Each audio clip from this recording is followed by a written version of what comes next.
right, Ed, we are live. How's it going, you beautiful people? I'm Cobalt GM, and welcome to Esper Genesis Season 3, Episode 8 of this incredible sci-fi D&D 5e rules using space faring, incredible things happening game put out by Alligator Alley Entertainment. Have I been mispronouncing that my whole life? Which part? Space faring? Yes. I've always pronounced it faring. Well, I think Space faring. I think it's a data data moment, and I have a really jacked up accent. Oh yeah, potato, just fire it, Patterson. There we go.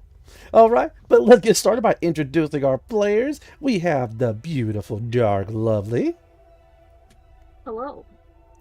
Playing our Keshian High Priestess / Princess / Warrior Goddess, Aura. We have the awesome Alloy. Alloy. Playing the Ashen Forge Warrior Argus. Next we have the magnificent Master Draco. Hello. Playing the Volna Hunter riding Brave Stride, we have the terrific Tonto Tomahawk. 7-Eleven was a part-time job. I mean, hello. Playing the fire-blooded Promethean Sagaristio. Lastly, we have the Titanic Typhoon 44. Ship out of danger? Lies. No such thing. Lies and slander is what that is. Most definitely. Playing the Earthborn human captain, Jonathan T. Archer.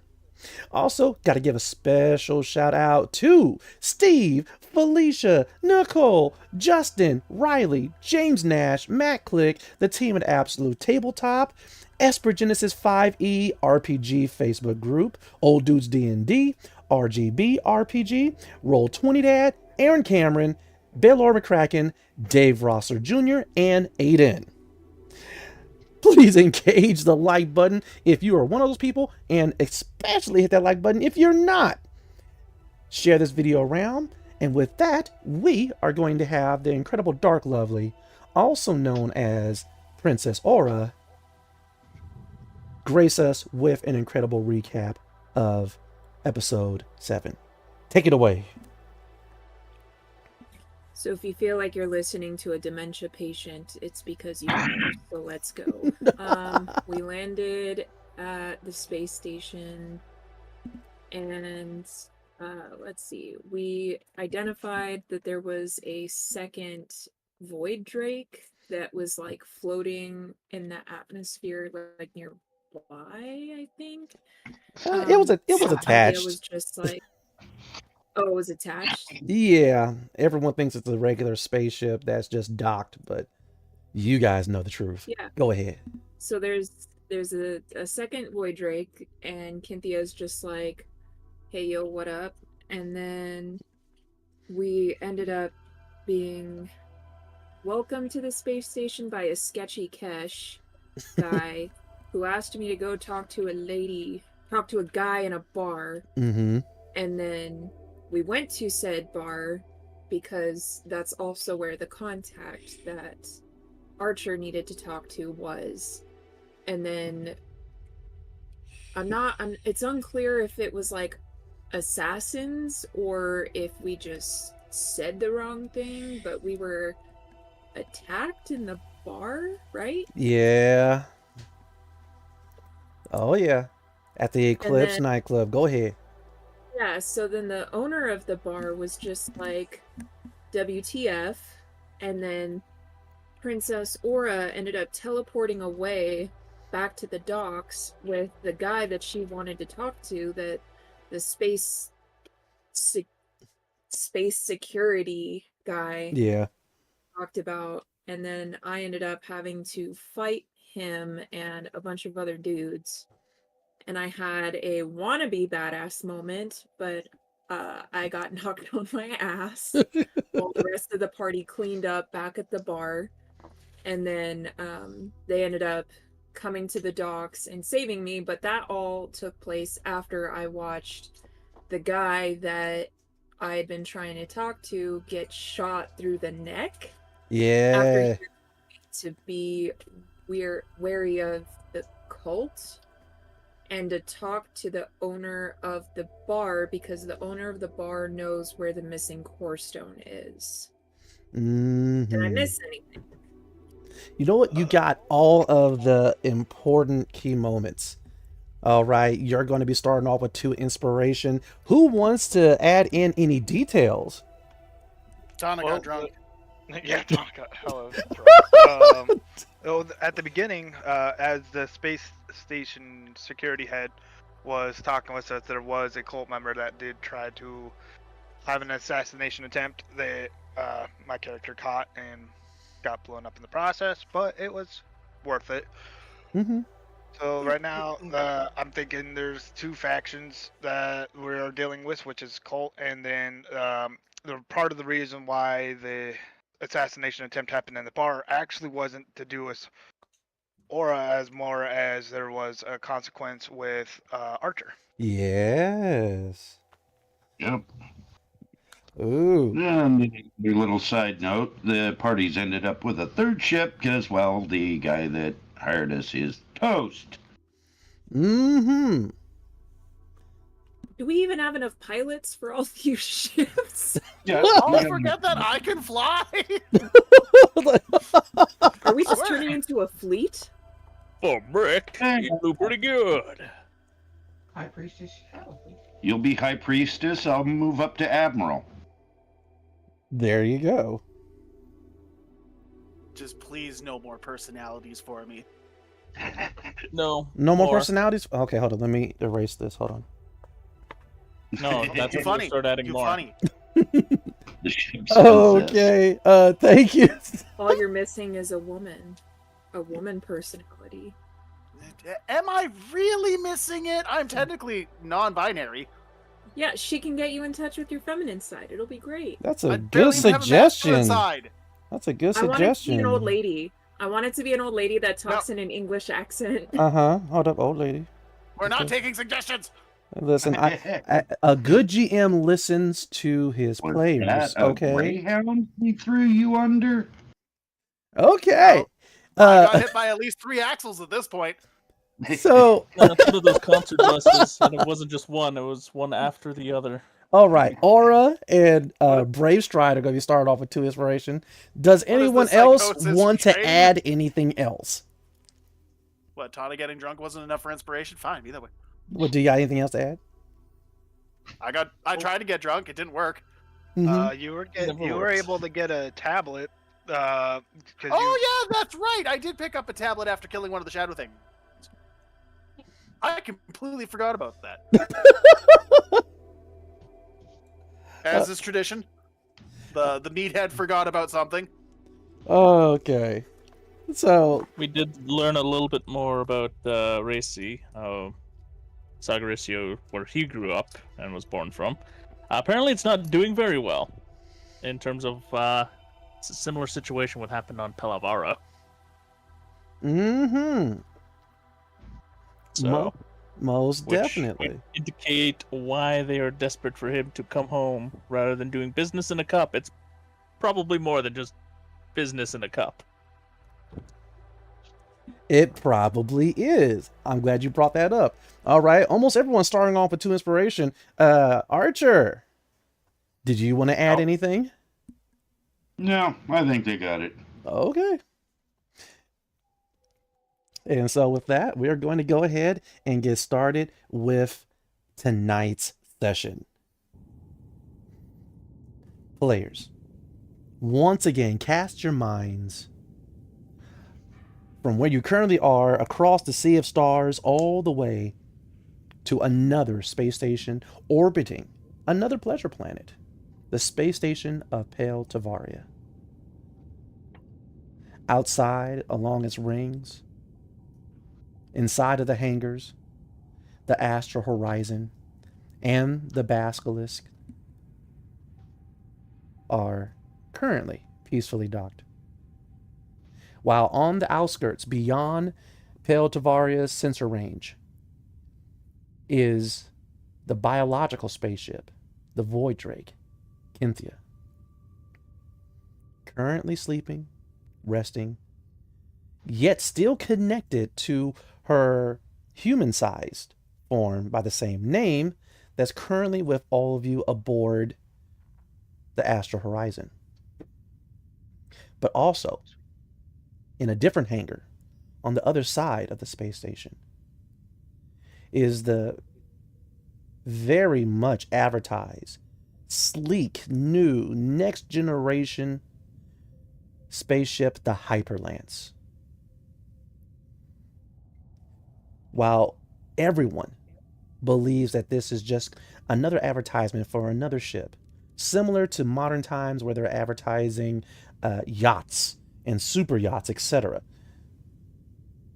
Only the group here inside the Astral Horizon, a few people of the cult and a few people of another shadowy organization, know the truth of the Hyperlance. That it is not just another spaceship off the shipyards, but like Kynthia, it is an organic being, a void drake, a space dragon, that they have artificially grown, cybernized, and forced into service, and have forced people to believe that it is nothing but a machine. If you all recall, Archer's little girl, Jill, somehow was able to tell you all that the Hyperlance is sleeping, but having nightmares. But with that little bit of information, let us get to the bridge of the Astral Horizon. All of you are there. The information from the tablet picked up by a downed assassin, as well as other information gained from the people in the nightclub, have all been placed within the computer banks of the Astral Horizon and is being processed. Tana is currently sleeping off her intoxication in her room. Tell me. The information is 95% done. But in the meantime, what are you all discussing? We'll start with Archer, being the captain of the Astral Horizon, and kind of the de facto leader of this crew. Oh God, help us. Right? God can't help us now. We're too far in space. Ah, crap. In space, God can't even hear you scream. Certain things are taking Damn. place that you know is going to cause some significant danger to you, your family, your crew, your ships, Yep. and that some type of action is going to need to take place. But you are not sure of how much the rest of your crew, your family, are aware of the current situation. What do you want to tell them?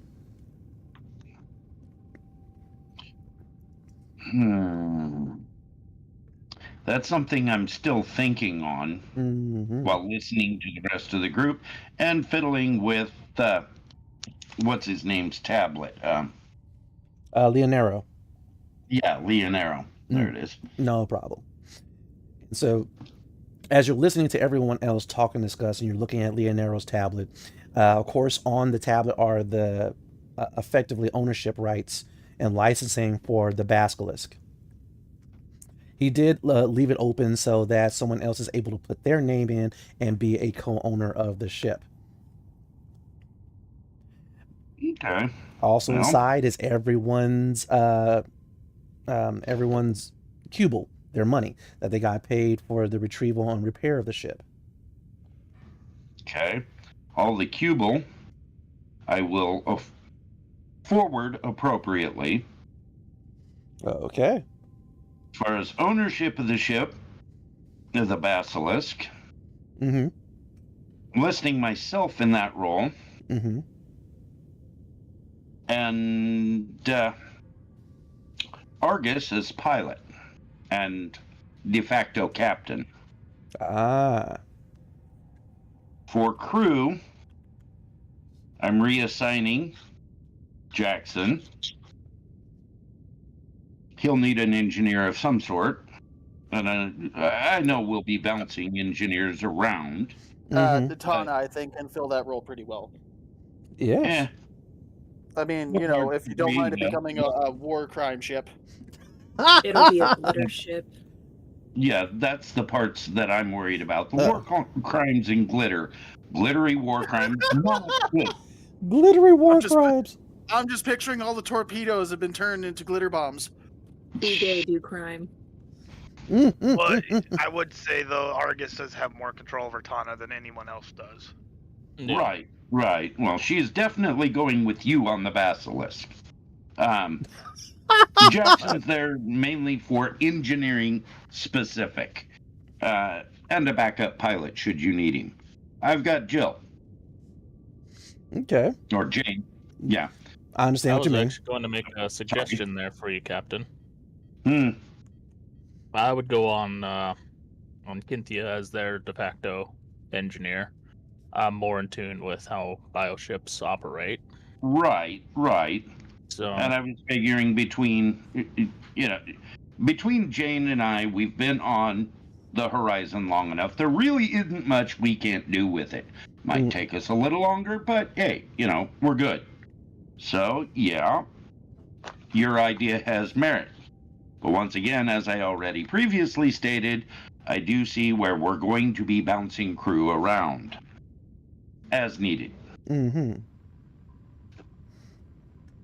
And these are the notes that I'm putting together and sending out along with, doing the payday. And I'm oh my God, paydays now involve work emails? Jesus Christ. This is almost unionized. And before you know, we're going to start having one of those, what do you call it? What did the Terrans call it? Christmas parties? I hear they got really drunk at those, though, so it sounds fun. Right on the heels of their deposit of Cubal, send out message, union dues due 50% of your take. Hey, ooh! Man. Don't give me money and then tell me I owe 50% tax on that bullshit. The captain giveth so fast. The captain giveth, the captain taketh away. Oh, that's hilarious. Oh, Christmas party better be fucking rich. Yeah, well, keep reading. There is an LOL after 1,000 dots. Who reads the fine print? Actually, with Argus being pilot, would this classify as child labor? He's only 12.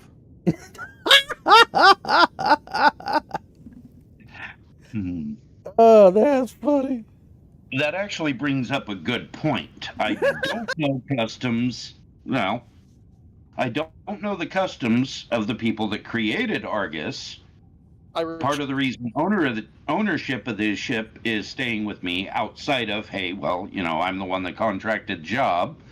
I'm not a slave, guys. I can own things. Well, sure. I'm not sure what the standards are for you having ownership. I am a free person. You were also 12. Well, only because you are no longer part of the military for Dindus. Hey, and that is optional. It's not mandatory service. He's a free boy now. Freebird. Good job, Pinocchio. And to be fair, I reached maturity at the age of 5, okay? I'm a big boy. I can make my own decisions. No more diapers and diaper pins. Okay. I'm a big kid now. After you say that, Aura, Sagaricio, Braystride, Argus, all of your core stones all of a sudden respond. You're not sure what to.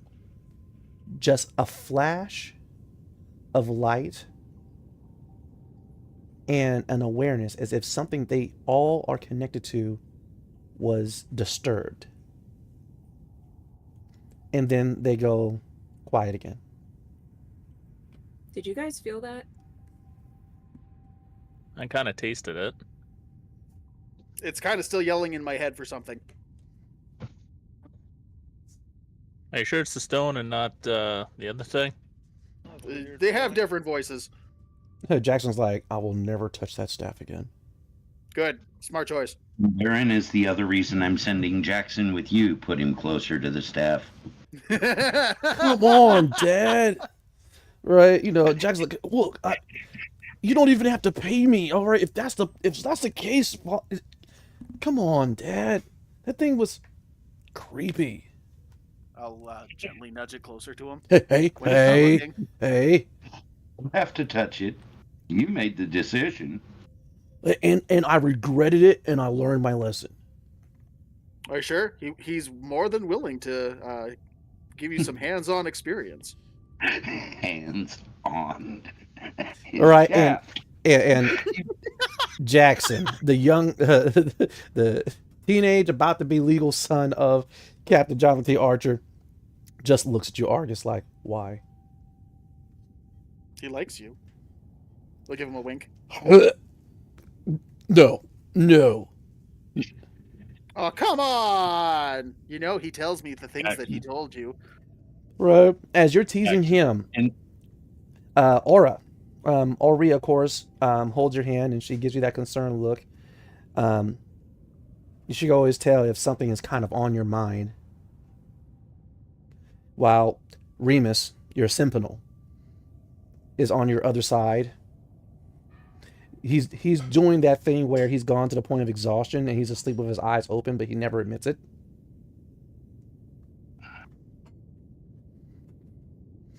But somebody got a paper bag. Orishi looks at you. I got one better. Your Grace, is everything all right? While Remus is sleeping, I'm gonna. While Remus is sleeping, I'm gonna slip the staff into his hands. All right, we'll do that in just a moment. You were saying, Aura? I'm just gonna respond to Ori. I don't know, I felt something weird. Weird how? Like there was a shift, but it went away. Was this coming from your connection to the Core Stone?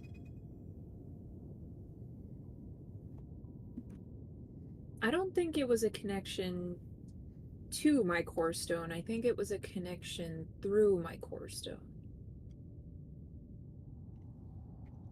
You have communed with the Core Stone before. Perhaps you need to do so again. Yeah, I can see if it wants to talk. Perhaps away from this situation where you can relax and concentrate. As she's like kind of leading you away from, it seems as if Argus is getting closer to the sleeping with the eyes open Remus. You can't tell, but he has a mischievous look on his face. Yeah, that looks like it's the same look as every other look on my face. That looks like something loud waiting to happen. That's probably a good idea. Right. Ori nods and she leads you out of the bridge. All right. As soon as the door closed, Argus, roll your stealth. Is sleight of hand in this system?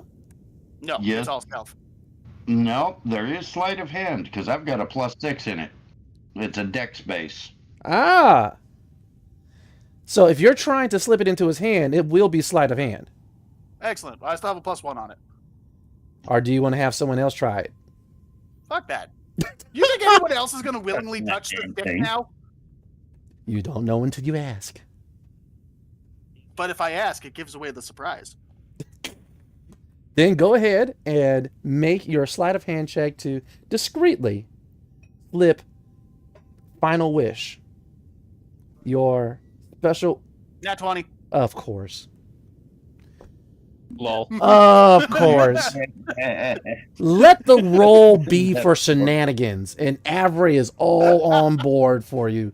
The Avery dice bot loves herself some shenanigans. All right. Mm-hmm. Let it be a pitch battle. Completely different situation. But shenanigans? Nat 20. First roll of the night, too. First roll of the die. Listen, you guys are on fire.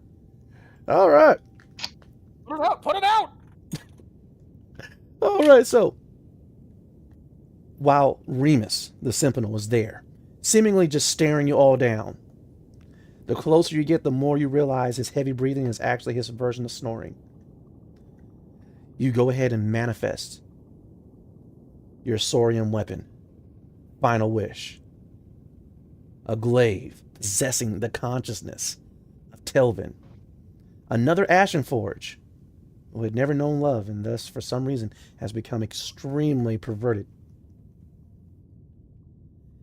And you effortlessly slip the weapon into the grasp of Remus, allowing that perverted consciousness to inhabit the mind of the Sentinel.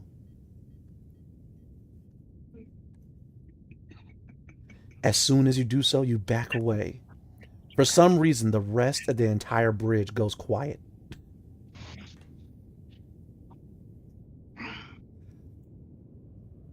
Even Jane, who normally doesn't subscribe to such pranks, can't help but to put her holographic screen away and look to see what's going to happen.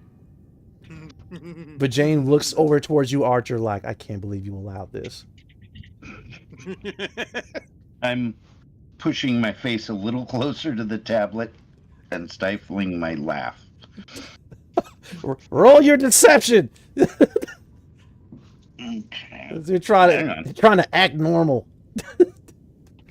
All right. All of a sudden, you begin to see Remus's eyes slowly cross. All of a sudden, you see his face begin to contort. And it went from an intense stare to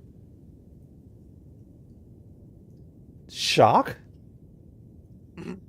then anger, then finally he blinks hard a couple of times, and he just chucks the spear into the side of the bridge wall. I'm gonna summon it before it causes any damage. All right, you go ahead, reach out, boom, boom. It returns to your hand. Now all you guys hear this, and Remus is just holding his face, and he's like, oh, what? Morning, sunshine.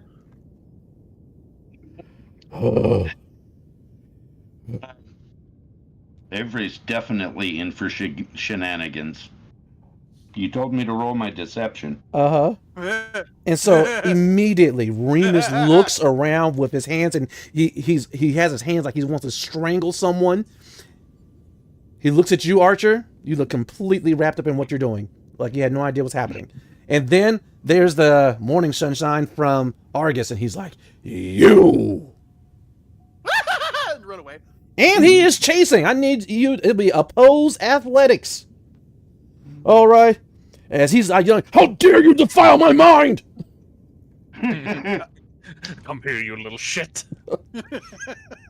Okay, I've at least got a +6 on this. As the protectors of the galaxy are now chasing themselves through a ship. What the fuck? Okay. Is that another nat 20? It is. That is 3 in a freaking row. Are you gonna roll in that one there, Cobalt? Oh man, that's yep. Unfrigging real. Well, the chase continues, but it doesn't seem as if Remus is going to catch him. But okay. Finally, ting, 100% has been reached, and Nathkar, he turns around. I have the. What has happened here? Ship's possessed.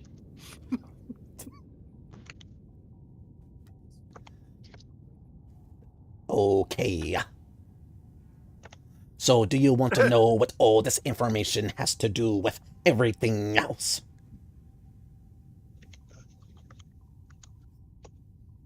He looks over at you, Sagaristio.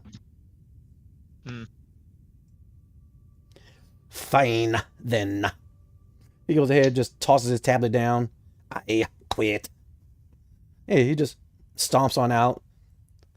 I'm secreting so much information. I think that it's Don't make me get Argus to give you the staff again. As soon as Nathkar, the Matokai lizard man hacker of you guys, goes out of the bridge into the hallway, Argus, you're getting ready to smash right into him. Do you care? I'm going to say I'm looking too far behind myself to really worry about what's in front of me. Okay. Ouch. Poor lizard. And I was just going to offer him a position as a, damn. Yeah, don't worry about it.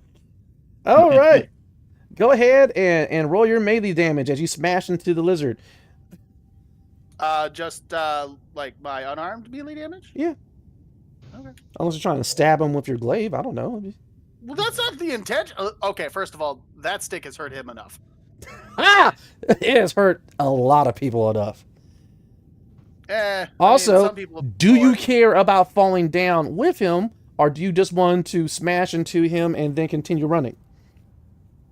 Tell you what, how about I just pick him up and keep running? Okay. Well, then you will. Kind of a shoulder tackle and keep going. Yeah. Now this is a roll to attack then, effectively, as you're going to roll to be grappling him. All right. Remus is on your heels. It was like, if you ever put this thing into my hand again, all right, I will behead you. All right. Even though we are friends, I will behead you friendly.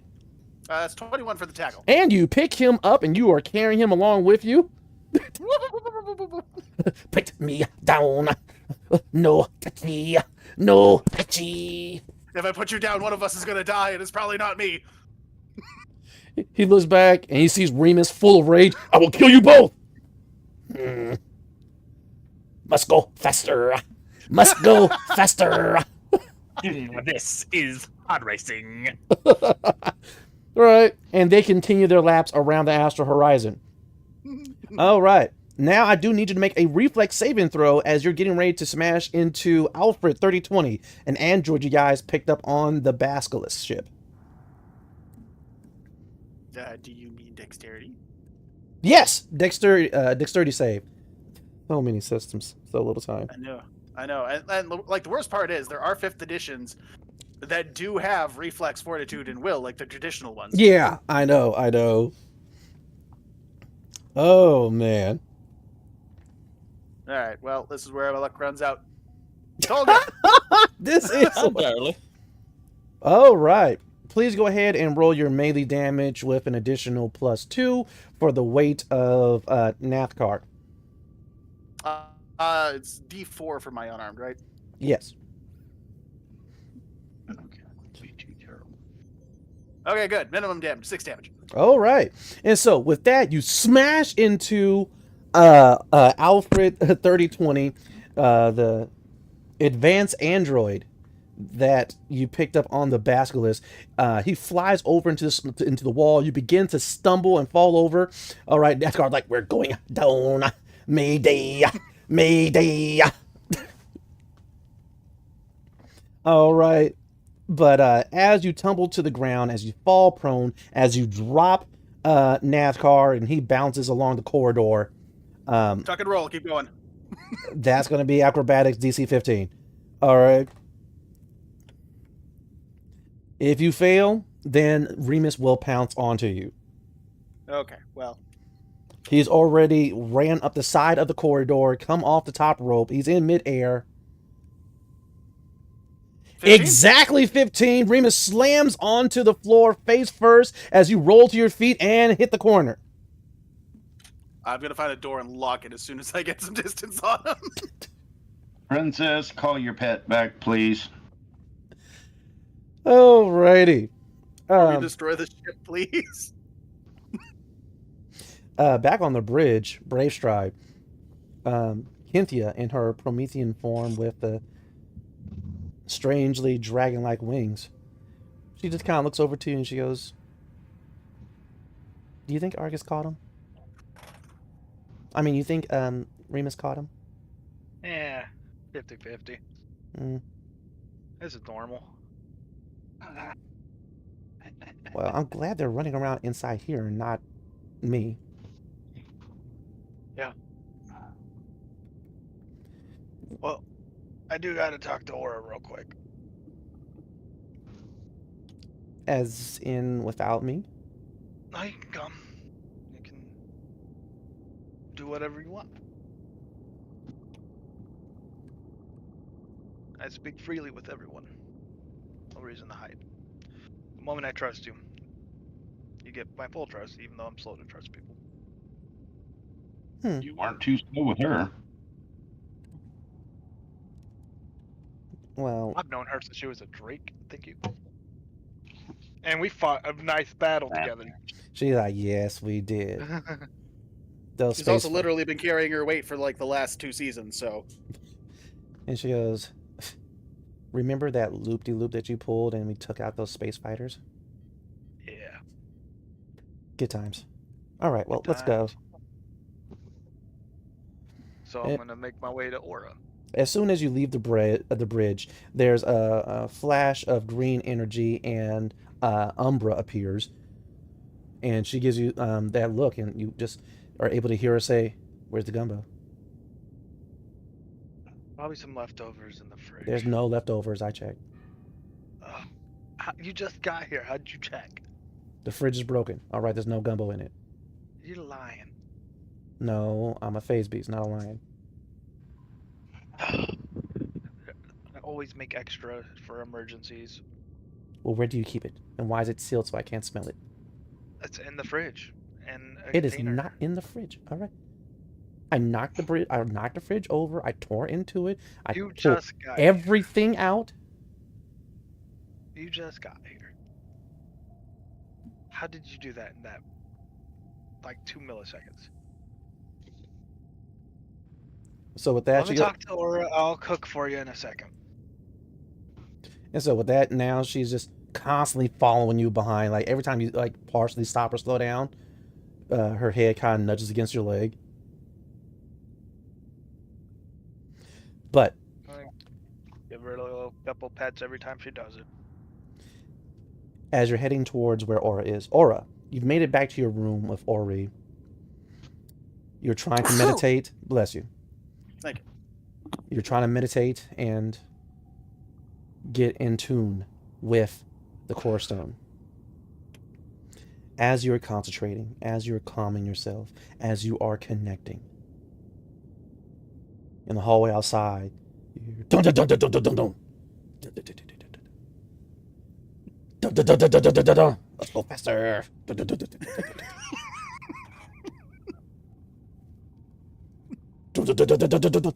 Boom, dun, dun, dun, dun, dun, dun, dun, dun, dun, dun, dun, dun, dun.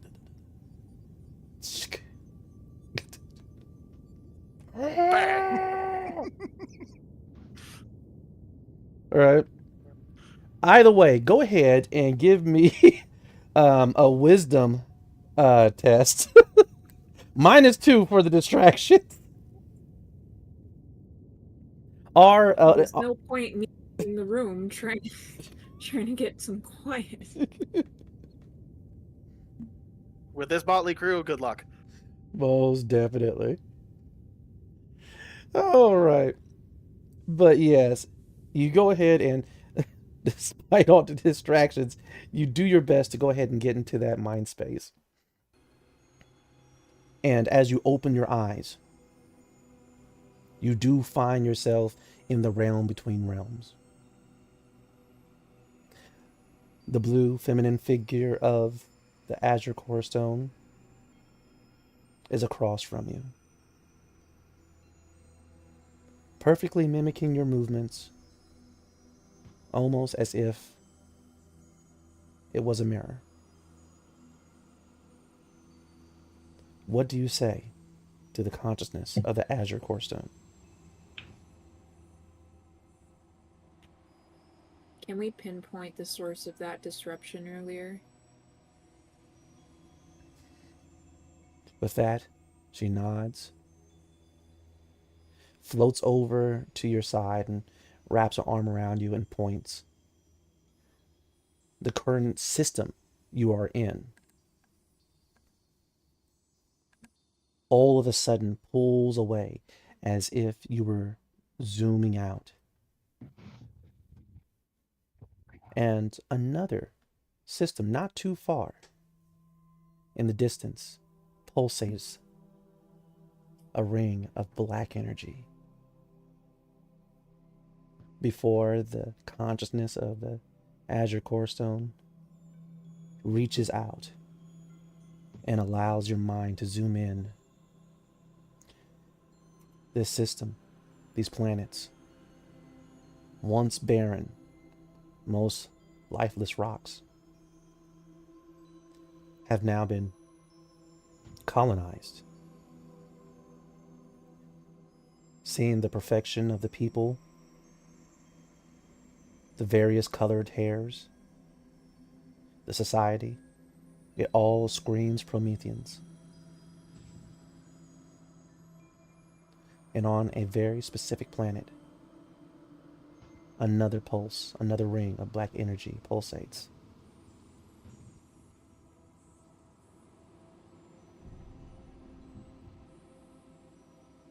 Aura.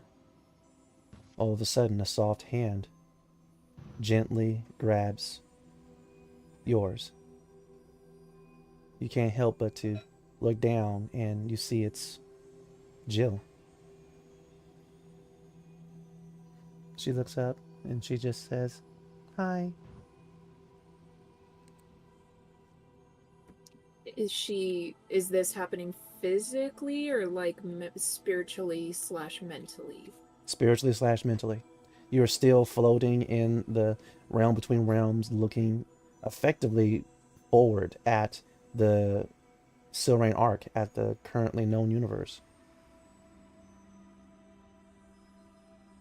You come here often, Princess? She nods. And then she goes ahead and she hands you a juice packet. Want some? Thanks. It's cherry. That's my favorite. And with that, she kind of leans over and she's looking at the consciousness of the Azure Core Stone. She waves. Hi. The Azure Core Stone waves back. What you doing? Well, I felt a ripple earlier, so I was just trying to figure out where it was coming from. Are we going there? Maybe, if your dad decides it's a good idea. But what are you doing here? I'm just looking. Free got bored and fell asleep, and I didn't want to wake him up. So, I went to sleep and came here. What about him? And she just kind of like hijacks your view and swipes to the side back to Pale Tavaria and zooms in on the other hangar with the hyper lance. And it's weird because there's this fuzzy, almost staticky black energy coming from it.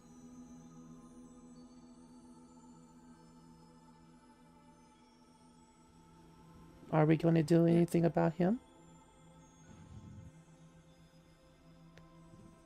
Does he seem like he's in pain?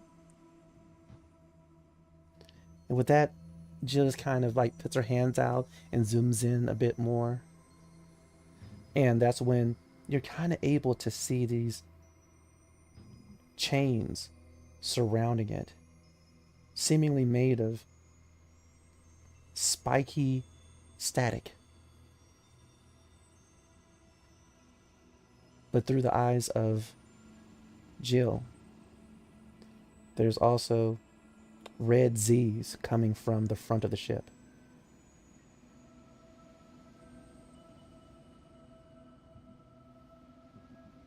He's asleep, but he doesn't want to be asleep. They're making him sleep. Who's they? I don't know. So we just know that he is being put to sleep against his will. She nods and takes a slurp from her juice packet. Well, that sounds like evil wizards to me. Me too. Oh, oh, oh. And with that, she just kind of reaches behind her. She has nothing there, but somehow she's able to pull out a pink and glittery rhinestone scepter. Yes. Well, you might find the people who did that, and you have to use this on them. It's magic. And she hands you the pink, bedazzled, and bejeweled scepter. I mean, I'm not going to say no to a weapon.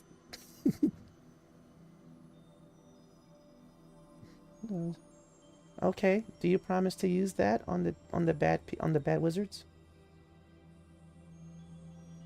Does it have like a code word to use, or does it just like sense what I want and it'll do what I want? I don't know. I just made it. What do you mean you made it? Well, I'm not in my room, so it has to come from somewhere. So I made it. Like in this space or in the physical world? I should have Daddy make me a real one, huh? Yep, Jesus. Maybe. Let me test out what this one does first. Okay. So you hit make the next one even better. Yeah. Okay. So you go ahead, you hit the bad wizards with that, and you wake up the dragon, and he's going to fly off, and then bad black things are going to come, and you guys are going to fight them, and when you guys win, it's going to be something else. What are you going to be doing while all this is happening? I'm going to get Daddy to make me a scepter.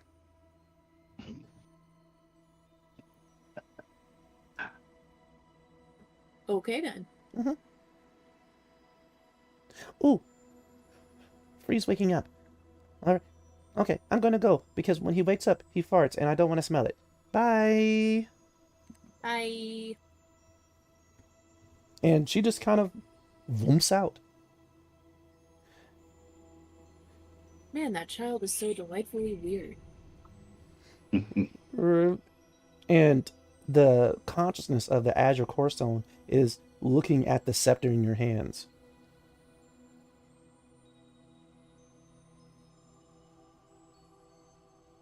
And then it just slowly flows away from you, as all of a sudden your concentration's broken by the sound of your door opening.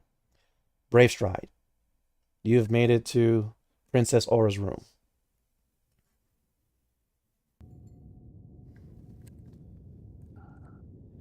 Is her eyes closed and she's still meditating? No, as soon as the door opened, they just opened up. And now you're just looking at Princess Aura in her meditative state holding a pink scepter toy. Bill? Yep. Yeah, that child's like basically a little tiny sorceress. Like she might like be a genius. Like actually a genius. Right. Ori's looking at you like, Your Grace, where did you get that? Jill. Kids on the spectrum, I swear. Well, Sorry. not to dampen your mood, but there is something that was discussed and I overheard. Isn't the cult making attacks on your temple right now? Mm. The one on Peltavaria? Yes.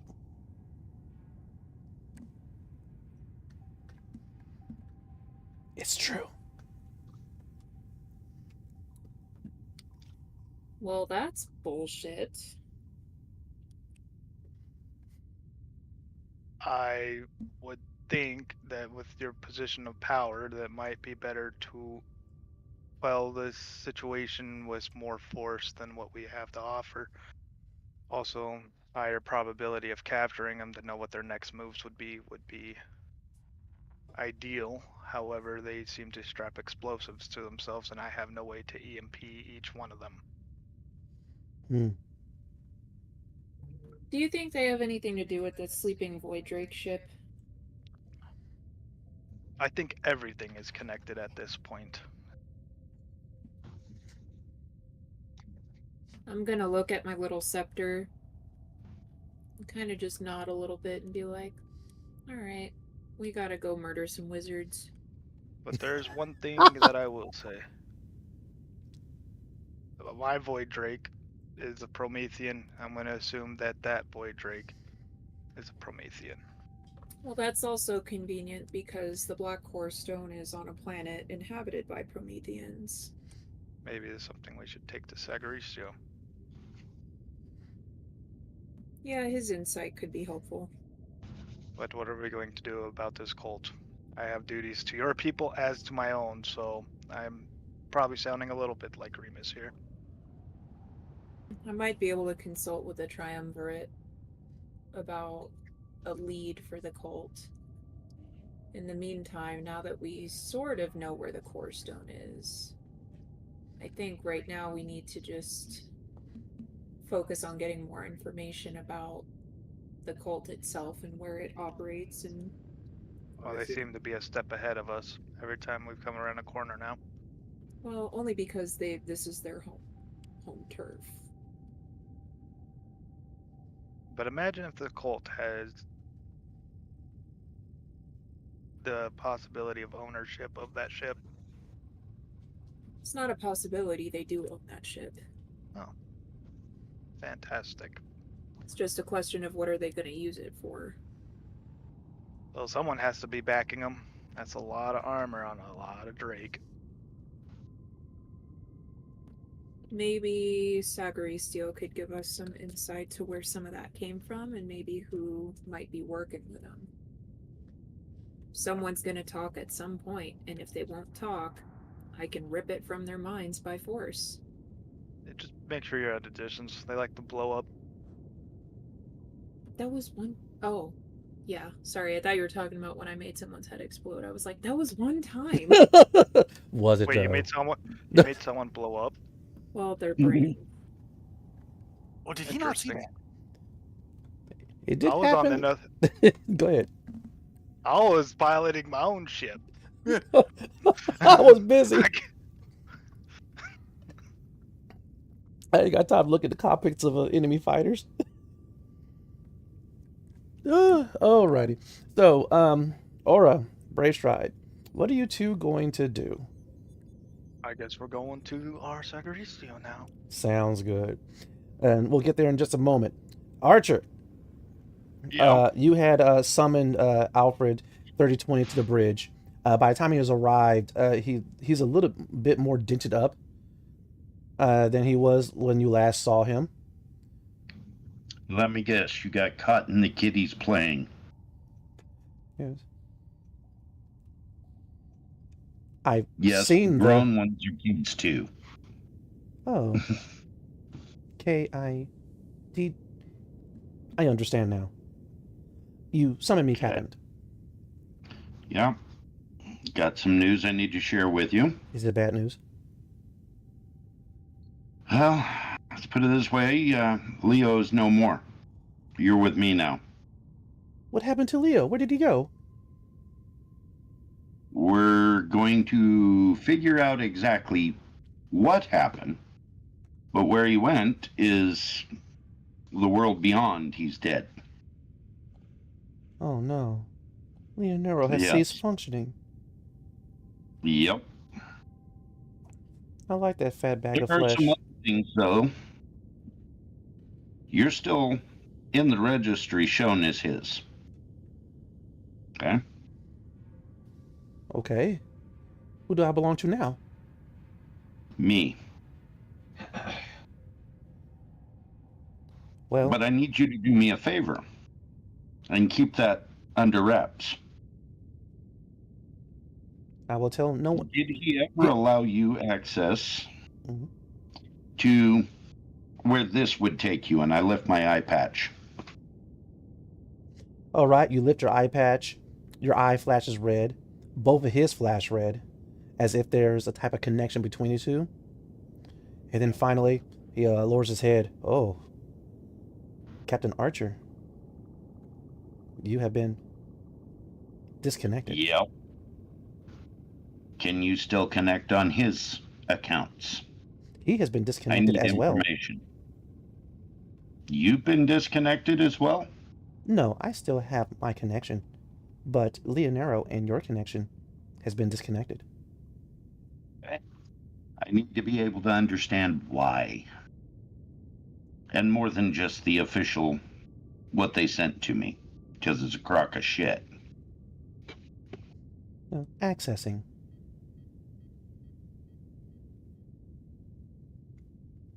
It appears as if you are in violation of a delivery contract. Which one? Processing. Most of it has been redacted. Something about a falsified item that was delivered. Oh, that's funny. Oh shit, that happened a while back. Yeah. Yep. It wasn't falsified as far as I knew. Do you have channels to lodge a rebuttal for me? My captain, I'm afraid I am not capable of doing such a thing. But seeing as Okay. how I am your property now, I see that I must inform you that I am currently being tracked, and assassins are coming to terminate you as we speak. Good to know. And keep up the reports on that sort of thing. Speak as freely as you need to with regards to that. Of course. And I will hit the comms. Everybody to red alert. We got assassins inbound, and I'm locking her down. All right. With that, the ramp closes. All right. Alarms blare. In doing so, Jane spins back around and she switches to the external cameras. And in doing so, she just reaches over and she taps you, Archer. And she puts it up onto the main screen. The first main screen, the second, the third, the fifth, the 10th. As the entire hangar is now filled with completely black-suited, bladed, and pistoled assassins. But with that, we are going to go to our first 5-minute break. We will see you back here in just a little.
Bright pink.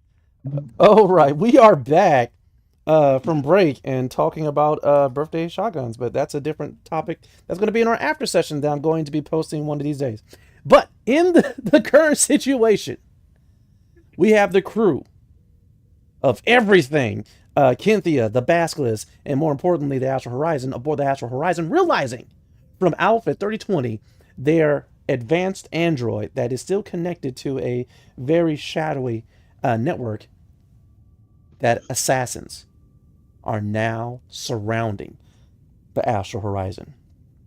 According to the external cameras, so far the count is 30.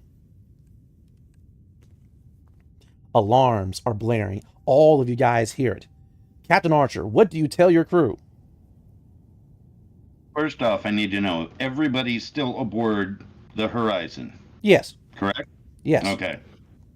Oh no, Draco is on the Horizon now. He was on Kintia. Yeah. Yeah, everybody's aboard the Horizon. Yeah.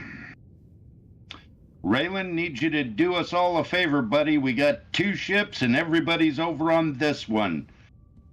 Grab the important people for flying the Basilisk and get them over there, if you would, please. One problem, Captain. Come over to I've never been on the Basilisk. Hmm? I've never been on the Basilisk, I don't think. No, was I? Was I on the Basilisk? You Yeah, were I thought actually you you were on the Basilisk. But before we get anything else done, I just want to know what he was going to say before. I need everyone to roll initiative.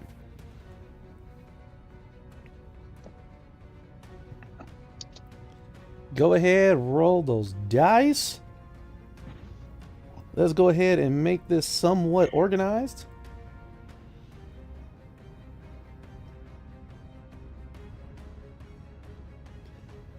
Let me come over here.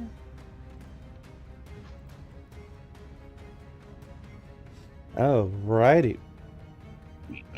Let's see what we got going on here.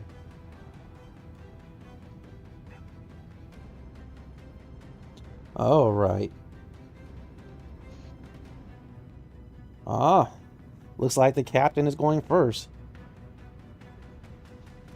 All right. Followed by Saga, Ristio, then by the Brave Stride, then we have our good old Princess Aura, and last but definitely not least, we have Argus. As per usual, dead last. Okay.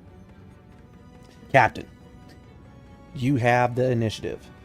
Both Jackson, your son, and your wife Jane will be going on this turn as well.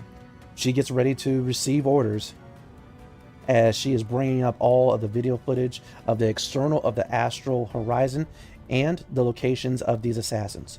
What are your orders, Captain?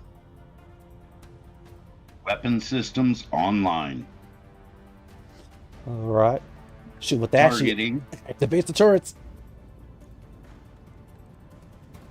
Jackson, grab a gun. We'll get you to the other ship as soon as we can. With that, and I will go ahead. Open up. All right. Jackson nods and he takes off for one of the gunnery positions. All right. Jane, she puts all of the ship's weapons online, and she takes control of the other, unless you want her to pass it to you. I'm staying at the helm, because next up is literally blasting the out of here. Oh, instead of taking care of these assassins, you just want to bounce, huh? 30 of them, limited crew, all disorganized. You gotta know when to run. Sounds good. With that, she is prepping the engines and getting them warmed up. Sounds good. All right. That's your standard. Are you going to stay in the bridge, or are you going to move to someplace else? I'm staying on the bridge. Sounds staying good. at the helm. All right, Sagaristio, you're there aboard the bridge. You know the situation. Tell me, what do you do? Captain, do you have a destination in mind? Yep. And that would be? A little closer to your home world. Oh boy. Yeah, I'm gonna have to stay on the bridge with you for this one, Captain. All right, but we got to get those other. Well, shit. Who's left? Argus has got to at least get over on the other ship because we need. I ain't leaving the ship behind. No, like even if you can get me to the other ship there, Captain, you're gonna have me open up communications. That's fine. We'll have time to work on that in flight. I think you overheard my call for Raylan. Get him found, get Argus found, and get over there. Alright, Captain. Go with that. Mm-hmm. I'm gonna go find Raylan. All right. You take off from... Are you going to physically go find Raylan, or are you going to go through the internal cameras of the ship? I'll probably do a bit of both, to be honest. Well, you can do a bit of both, or there's option C. Ride and Brace Stride is... Just call him to the bridge. Well, you could call him to the bridge, or you could go through your core stone. You guys are connected via that way. You have a lot of options. That's why I'm passing the buck to him. I did what I could do with it. All right, little Amber, find me Emerald. All right. So you go ahead, lift up your hand, and the amber core stone is currently just floating above it. And there's a slight flash of yellowish energy, and you are immediately connected to the emerald core stone possessed by Ryan and Bravestride. Bravestride, you two are mentally talking to each other. What do you say? Who's all going? I'm going with you to the Basilisk because, well, you'll need an engineer on board. But I'm also gonna have to. I'm gonna have to take over communications once we get close to my home planet, Racy. Once I get you guys to your ship, I have to get back to my ship. Yeah. No, that is understandable. But I'll need to take over communications as soon as possible because things might turn really violent. There's really not supposed to be any other species besides Prometheans that know about this colony.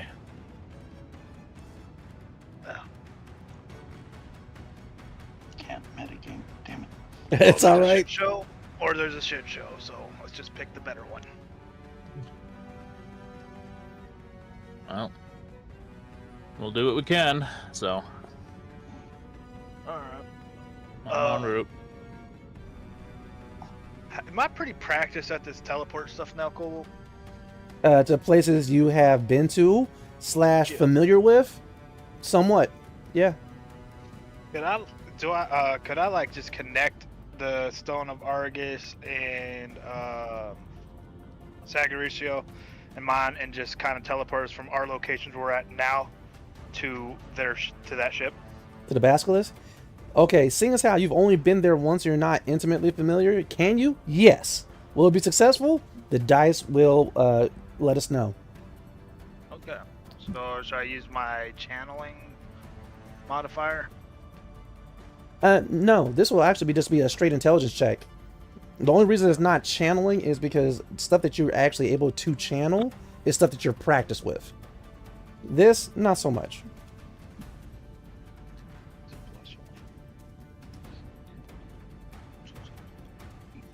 But before you actually do that roll, I gotta let you know, Sagaristio, you can help with this. You sense, you sense his intention, and so you know what he is attempting to do. And since you've spent some more time on the Basilisk than he has, if you want, you can help and grant him advantage.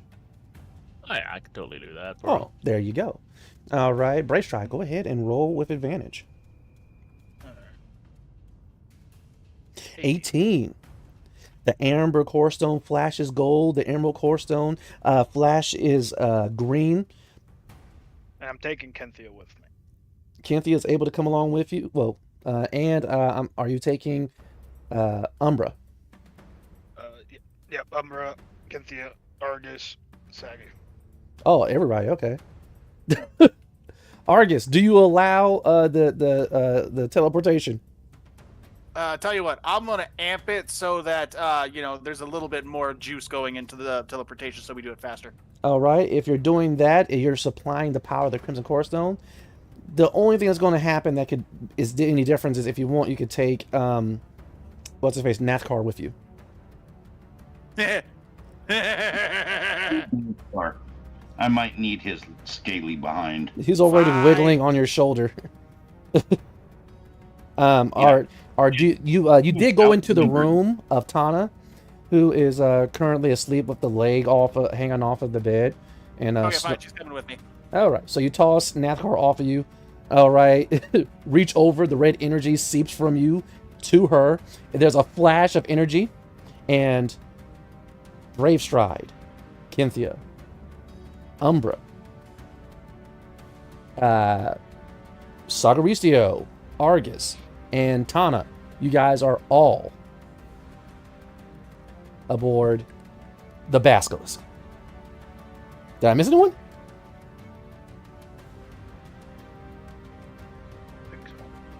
Yeah, I think that is everybody. Awesome. No, you're missing one person. Who am I missing? The cameraman. Right, you guys Who all. kidding? He's omnipotent. Isn't he though? All right. And so with a flash of energy, you guys are in the main landing right outside the bridge. But it allows you guys to, of course, connect to other parts of the ship. All right, who's going where inside the Basilisk? I'm heading to the pilot seat. Alrighty. All right. Argus, you head towards the pilot seat, hop in there, and begin activating the controls for the ship. As soon as the Basilisk begins to warm up, you catch the attention of the assassins that you're able to see outside of the cockpit. Brave Stride. Well, what the heck, I'll be a little bit merciful. Yeah, that was effectively a glorified move action. You still have a standard or so. Do you want to burn your standard to move again, or do something else? Yeah, I mean, at this point, they got their ships loading up. I need to get back to my ship, and we need to all converge at some point.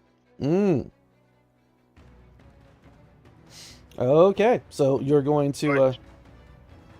I guess I'll leave it up to my team, though. Would you rather drop me off at the ship, or should I bring it over here? That was my thought. I can fly you to your ship. Alright, so does this thing have guns? Sagi, does this thing have guns? It does not have any more guns. Any more guns? It doesn't have any less either. Yeah, this thing does not have any weaponry on it. It has the spaces for weaponry, but there's no weaponry on it.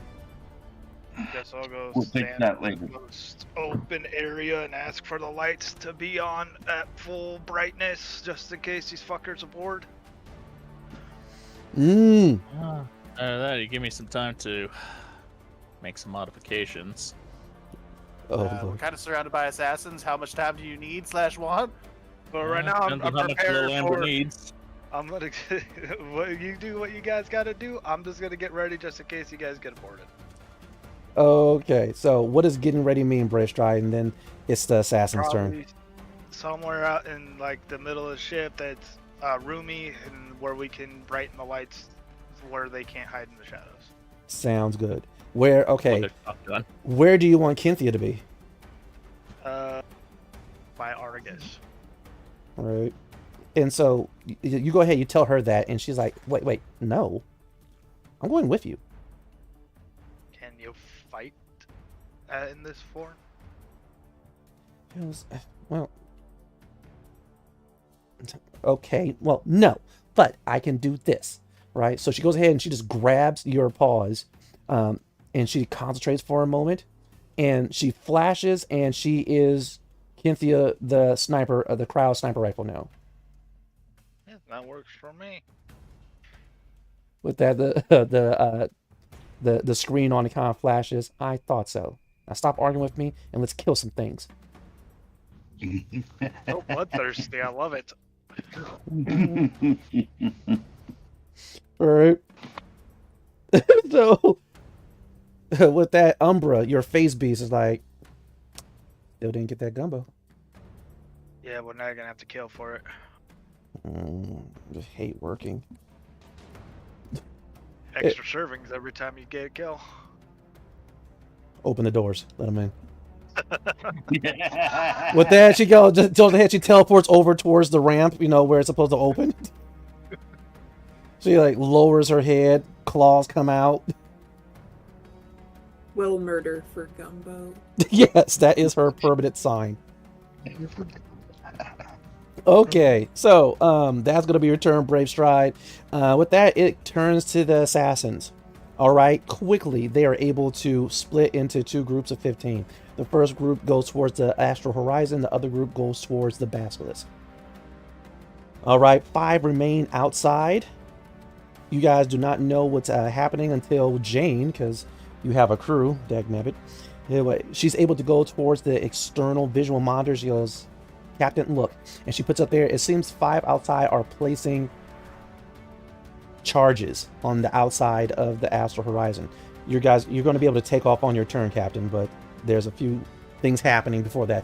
5 are putting explosives on the Astral Horizon, and 5 are putting explosives on the hull of the Basilisk. The other 10 are somehow liquefying and seeping into the ship. God damn these things. That is going to be the assassin's turn. Princess Aura.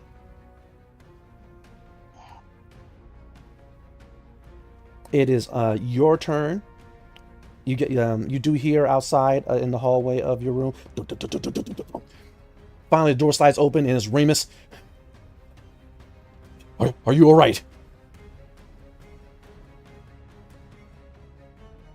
I mean, I'm fine. This is out of character. Has anybody, like, has the captain announced that we're under attack? 'Cause Yes. Last time... Yeah. Okay. So... I'm gonna stay...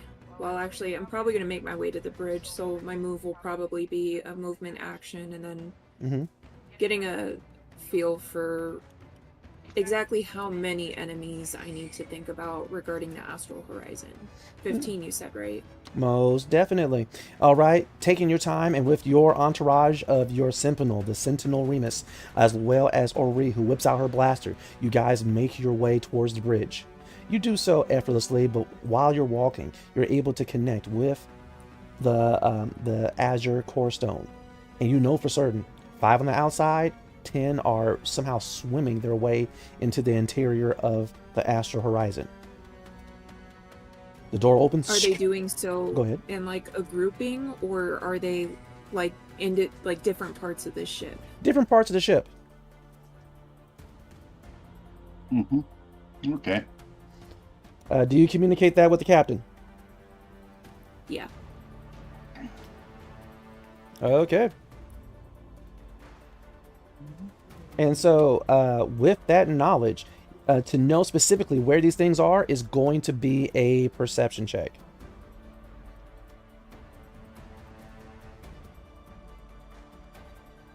Argus, get ready.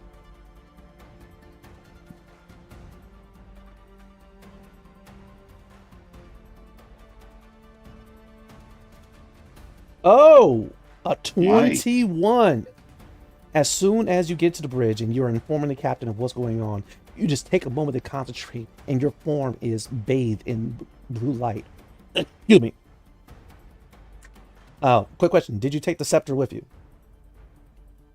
Yeah, I never set it down. Just making sure. All right. You sense one assassin swimming towards and appearing inside one of the gun replacements. Another assassin for the other gun replacement that has Jackson in it. 2 are appearing in engineering. And the last one is coming up at your feet.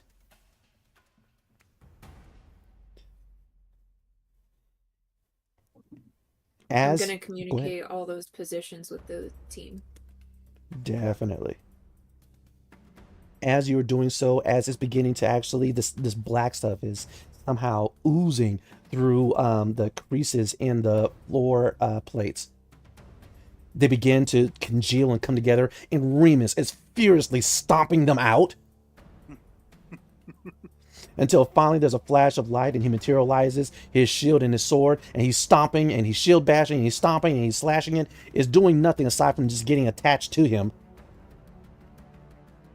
But that's going to be effectively his turn. Argus. Yes. I take it that I don't know about the bombs being planted on the exterior of the ship, so I am prepping for launch. Alrighty. Alright, you flip the switches, you begin to fire up the engines, alright, turning on artificial gravity. All systems are green, but the systems are not go yet. Alright, the sodium generator is currently shunting energy to all necessary systems. Alright, do you want, you're able to actually try to put up screens. You do see in the main hull hold that Umbra is there. It looks like she's waiting for the door to open for some strange reason. You are also able to see up on the upper walkway Brave Stride with Cynthia's revenge in his arms. I believe he requested lights, right? Yes. He did. All Very right. bright lights. All right, lights, door, action. All right, you're opening the door? Yeah. Awesome. All right. Your fingers, all right, go across the control panel almost as if you're playing the piano. The lights turn on full brightness. All of a sudden, the ramp begins to lower. The flashing red lights turn on. And immediately, this black book splashes onto the ramp, and they begin running towards the center of the hold. But as soon as they come in all the way, they have to put up their hands and whatnot because they find the light distracting. And you see, they actually begin to smoke a little bit. But so far, Smoking's bad for you.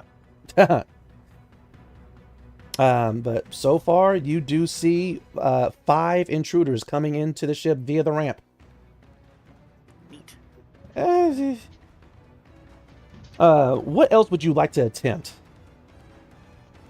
I'm not familiar enough with the mechanics of this. Like, I don't know. We don't have any guns. I can't take off with the ship as it's warming up, and I can't really leave the chair now. So, Okay. I am open to suggestions. Put that shit on autopilot and fucking get out here. There's a suggestion. Does the auto takeoff actually work with autopilot? Seeing as how friggin' Sagaricio with the Amber Carstone went ahead and built it effectively from scratch, yeah, it works perfectly fine. Yeah, don't worry about it. Works for me. Auto takeoff functions. Good. Yeah. All right. I'll flip the switch and busting out the gun. Here I come, boys. All right. This is effectively a space Tesla. It can drive itself. Right. You flip the switch, you get out the seat, all of a sudden a hologram appears of Sagaricio himself in the pilot seat, controlling everything. Tacky, but okay. All right. As you go ahead and materialize your gun and head out towards the walkway that overlooks the interior hold of the ship. Mm-hmm. All right. Yeah, that's going to be your turn. And also, I got to do say this. For anyone watching, we do take suggestions. Feel free to hit me up on Facebook or even on Messenger at my Facebook, or even message me here in the comments. Either way, to the person who suggested that I utilize the core stone like the Infinity Stones in Marvel, we need to have words. He's like, balancing issues alone. There is no balance. All right, there's no balance. Okay. Getting back to the top of the initiative order. Round 2. Captain Archer, it is on to you. All right. Jane has gotten the ship warmed up. It is ready to take off.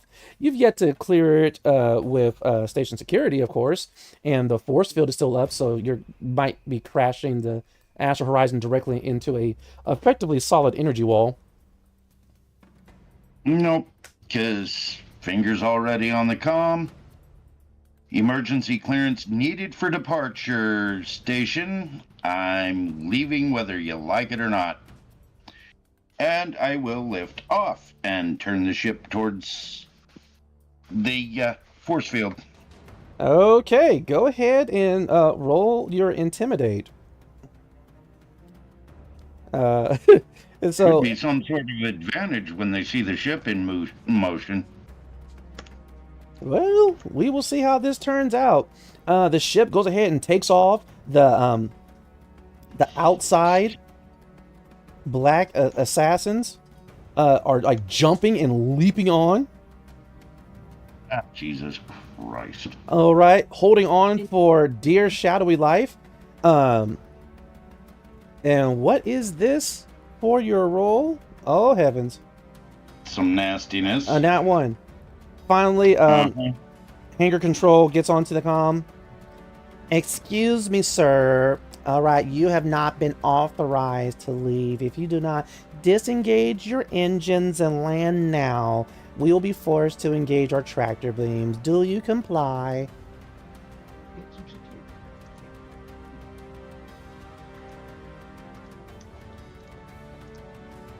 Persuading. There we go. I really have to leave. I'm sorry. Come on. I just got to get out of here now. Please state the purpose of your emergency departure. The 5 on the outside are liquefying and coming inside the ship. Can you see the shit hanging off my ship? Hold, please, sir. I'm zooming in. No, sir. Your ship is perfectly fine. I need to get off your station before they get loose. Wait a minute, sir. Are you transporting dangerous livestock? Not by choice. They're coming at me. Well, I don't want to clean up on my hands. Oh, right. I'm going to expect for you to submit a 17-B Zeta form in order to explain your emergency launch. I'm deactivating the force field now. Thank you. Have a nice day. Oh, right. And so with that, the force field kind of sizzles, allow things to pass through it as you go ahead and fly the Astral Horizon out of the hangar of Peltavaria. But that's going to be your turn. Sagaricio! Yo! Tell me, what do you do? Well, since the Basilisk lacks some firepower, Mm-hmm. I think me and Amber are gonna at least fix that. Oh, God, no. Okay. Amber, Okay. we forgot to do something. We forgot to give this old girl some personality. And so, with that, the consciousness of the Amber Core Stone, you feel a sense of... It feels like giddiness. As all of a sudden, these golden wireframe holographic constructs of rail cannons, pulse blasters, photon torpedo launchers, all begin to be able to be swiped in front of you of what you wish to add to the exterior of the Basilisk. Given the Basilisk size, it actually has 4 hard points where weaponry or gunnery placements can be placed. But you can only do 1 at a time. Oh, that's fine. And we'll get a couple. Oh, before you do so, rail though, cannon. each one costs 1 of your, I'm about to say spell charges or spell slots. My techniques. Thank you. You're welcome. See, that's how you use rules, lawyers, people. They're not your foe, they're your friend, all right? Not saying you're a rules lawyer, but go ahead. That's only once in a while. That's usually with stuff that was like, huh. Look, if you know the right way to do it, works. tell me the right way to do it. I will not remember everything, all right? I appreciate the help. Go ahead, man. So, it's still your turn. All right. Yeah, I think we'll Well, we'll take this turn like, well, we could use the rail guns. Although, torpedoes would be fun. What do you think, Amber? Right. With that, Amber cycles through all of the various types of weaponry. And it finally stops on something called a modulating laser. Interesting. All right. It takes up 2 of the slots, but it has different firing modes. It does have a short pulse beam, a long extended beam, and it says a variable wavelength beam, where it effectively becomes a whip. Oh, and yeah, we could probably use 2 of those. All right, let's work on the first one. Okay. You're going to have to expend 1 of your highest level charges for that. And that's going to take your standard action. All right, yep. So that goes by at least 1/4 slot. Right. So while you are doing that, you are still able to move, and if you have a bonus action, that is applicable, because right now there are assassins aboard the Basilisk. Let's see, for a bonus action, we will. Let's see, who else is nearby? Right now, the only person nearby would be Argus, who's adjacent to you. And then the next closest person would be a little bit further down the hallway and around the bend on the catwalk above the hold would be Brave Stride holding Cynthia's Revenge. All right. Well, Argus, I don't want you going too far. What do you mean? Well, I kind of need to focus on doing this, so. All right. I guess I'll switch over to the glaive and go into my stance once it gets to my turn. You got the big old gun in your hands, but like, I got the gun though. You'll like this at least, because I'm going to give you enhanced weapon. Ooh. So +1 to your attack and your damage. Nice. I like extra damage. Yeah, there you go. Thank you, sir. As you are doing this, Sagaristio, this black gook begins to coming up from between the spaces of the plates and wall on both sides of you two. Argus, you say that you're switching over to Final Wish? Yeah. All right. With that, with a lowered head, your huge gun de-digitizes. You kind of just like lazily stretch your hand out and Final Wish materializes. But then all of a sudden, this golden circuitry energy flows from Sagaristio over towards your chest, down your arm, to Final Wish, your glaive, and all of a sudden it becomes armored, longer in size. The blade is humming and encased in energy. You hear Telvin within, yeah! I'm a vibrator now! Oh no! Put me in, coach! You I feel like I I feel like what I did was a mistake, and I think further modifications I might withhold, depending. Shove me in with the strongest force, Argus! Telvin screams within your mind, but okay, with that, Brave Stride! I'd be more concerned if it was the other guy yelling it.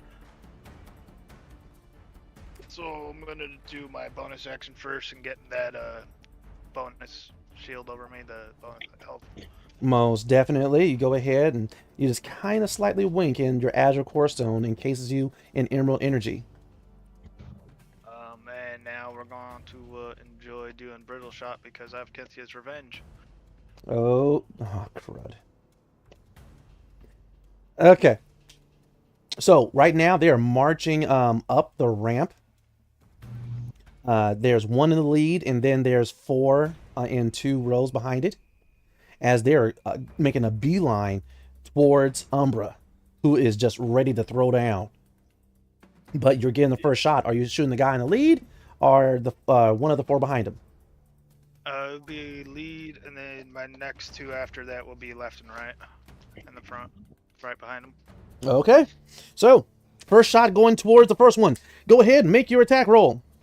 And if I remember right, Conceal was a +1 weapon. Yes, she is. Okay.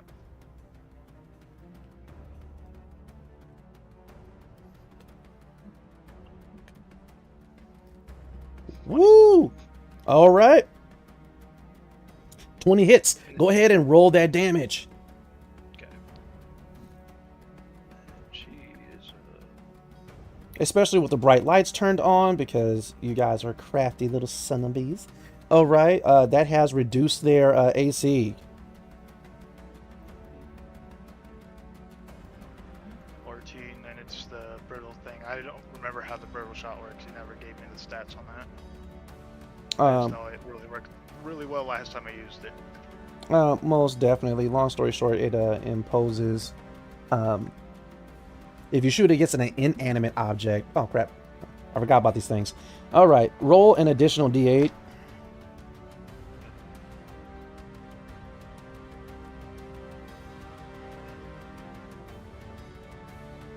Okay.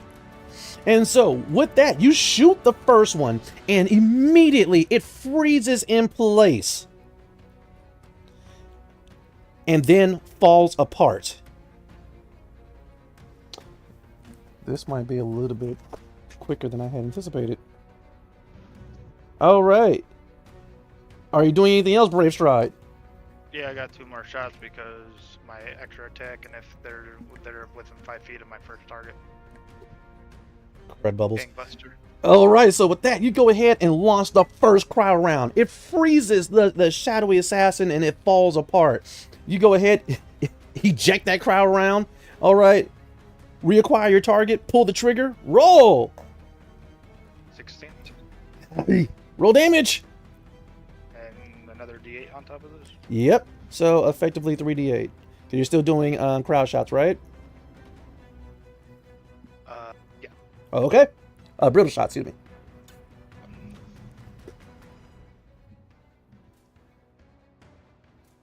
Woo! Nice. 22 is definitely taking out Shadowy Assassin number 2. Now, so far, there's only 3 that are charging up the ramp, as you were just taking them out one after the other. Do you have any other action you can do? Yeah, my Gangbuster, Dagnabbit. which is another attack.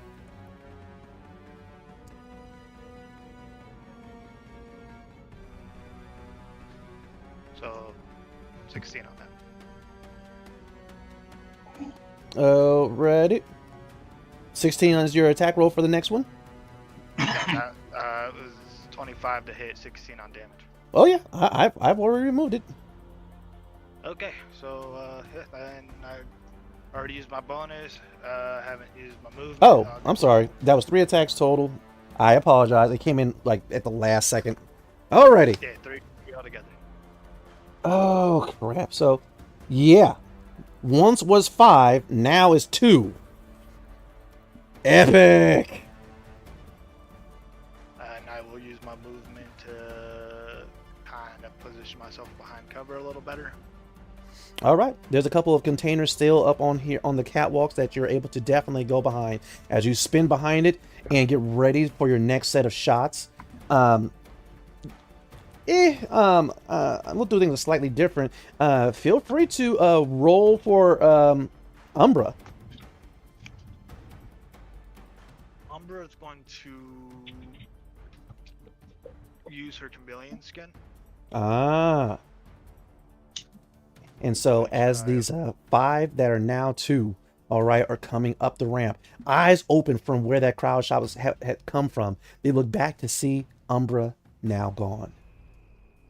So she gets stealth +6, so I'll roll for that. Go ahead. And it gives her... Well, remember, she's turning invisible. Yeah, so it has advantage. Exactly. Yep. Princess Aura, get ready. After Umbra goes is going to be the assassins. 16.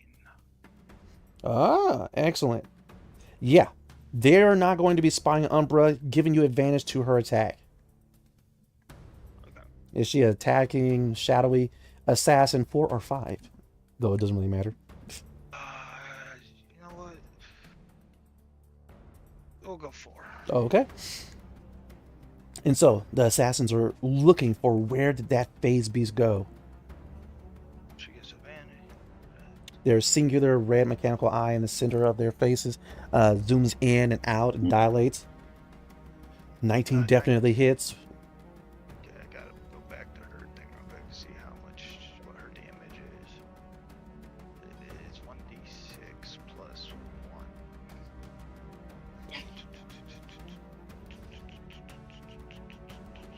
1. Ooh! Hit it, hit it, hit it.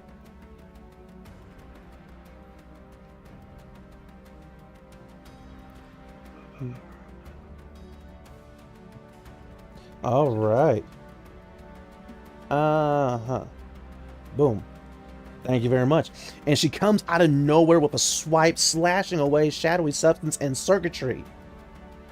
But with that, that is going to be your turn. That assassin, in turn, looks at Umbra. Its eyeball focusing on her. It goes for the attack. It whips out a blade and begins swiping at her as she ducks the first one, backs up the second one. What is her AC? 15. All right. It goes for the last swipe, and Umbra, the cat-like phase beast, goes ahead and backflips out of the way.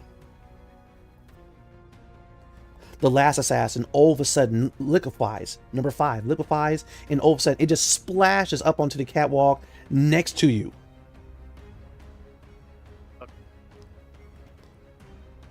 All of a sudden, it whips out 2 blades. One in each hand as it attempts to carve you up.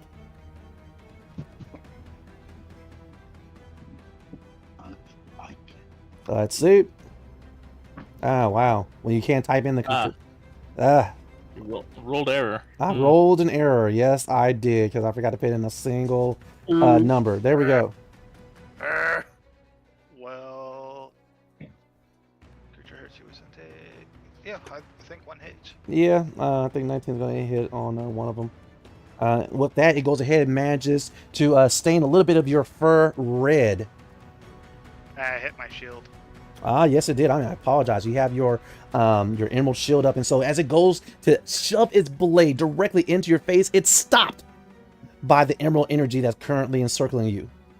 And you feel the inclination from Cynthia, the rifle in your hands. She goes, blast him. All right. Argus. Sagaricio. You guys have assassins materializing adjacent to you as they come up, first as goop and then solidifying into killing machines. Both of them materialize blades in their hands and they begin going into this figure 8 motion, attempting to cut you all to ribbons. The first 2 are going to be for you, Argus. The second 2 are going to be for you, Sagaricio. Interpose. All right. We have the first 2. What is your AC, Argus? It sure as hell ain't 25. All right. Does the 23 hit? Yeah, I believe my AC is a flat 18 at the moment. Yes, it is. Okay. And so, this is just going to be... I forgot I could do multiple rolls. So, with that, the blades begin to swing. All right. Flesh, even Ashen Forge flesh, begins to get cut. And what are we here? Plus 5. Okay. These guys get 4 attacks each? No. Each one gets 2 attacks. Okay. All right. And so, oh, wow. Okay. Argus, 18 slashing damage. Sagaricio, 10 slashing damage. It's actually less than that. It's about 6 less than that. Okay, then. I have a heavy weapon master, which gives me damage reduction. Awesome. All right. So that'll be 12 points of damage instead. Sounds good. Go ahead and mark it down. Okay. As that fight is happening aboard the Basilisk, we cut over to the astral horizon.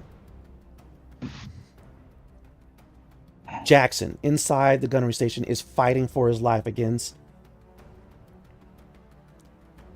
Excellent roll to maintain concentration. Yep.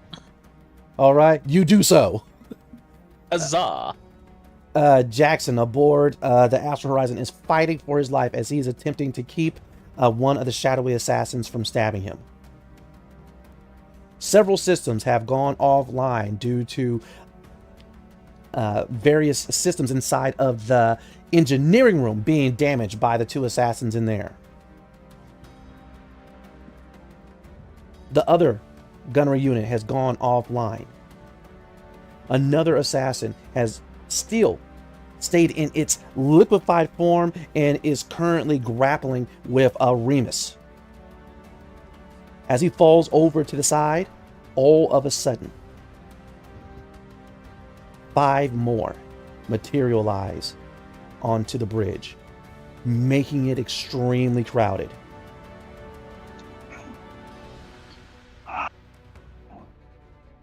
All right. Aura, what is your AC?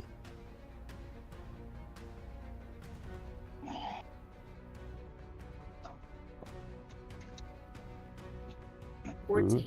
14. All right. Captain Archer, what is your AC?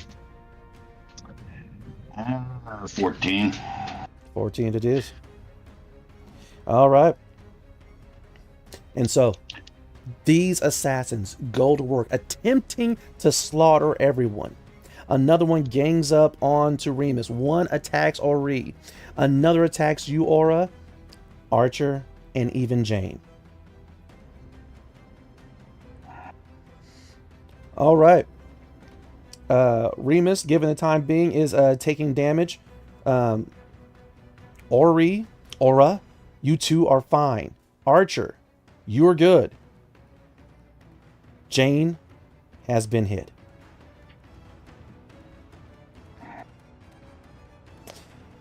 Both Remus and Jane have taken 10 points of slashing damage, as Jane is currently trying to stay focused on her tasks of the various systems of the ship, as Remus is struggling with the goop that is trying to keep him tied up. They both receive the shadowy blade. But that is the assassin's turn.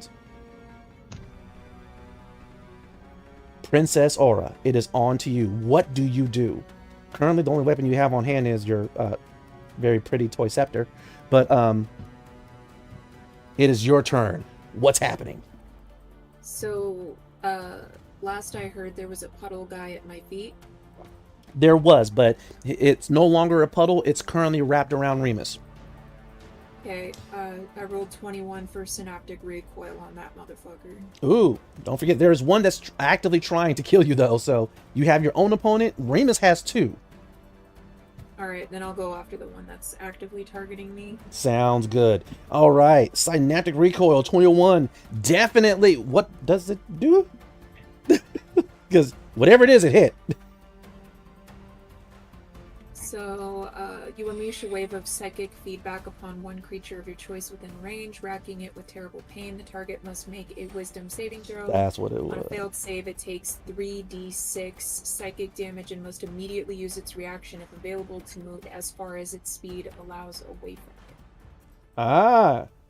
And so with that, your eyes flash this blue energy, and with that, spikes of blue energy actually slowly slide into and out of this being's head, and immediately it grabs his head and it lets out this digitized scream as it turns around and it runs out of the bridge. Cool. Okay. And then I'll roll the damage. Then outside the bridge. Ooh, Almost. Emotional damage. Emotional Is damage damage. indeed. Okay. As you are definitely psychically damaging this thing as it is dashing out of the bridge. Would you like to use one of your uses of your Azure Core Stone to do it again? How many uses do I get out of it? Just one more for this turn. There's no like limit per day. There will be, but right now it's like it likes what you're doing, and so it's helping. I mean, might as well. Might as well, right? Argus, get ready.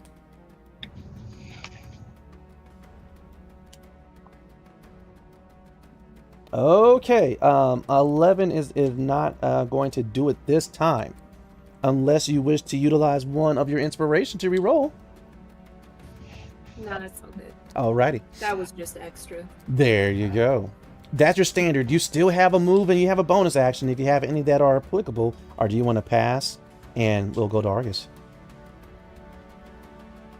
Unless one of these creatures is using an Esper attack, I don't really have any bonus actions that apply. No problem.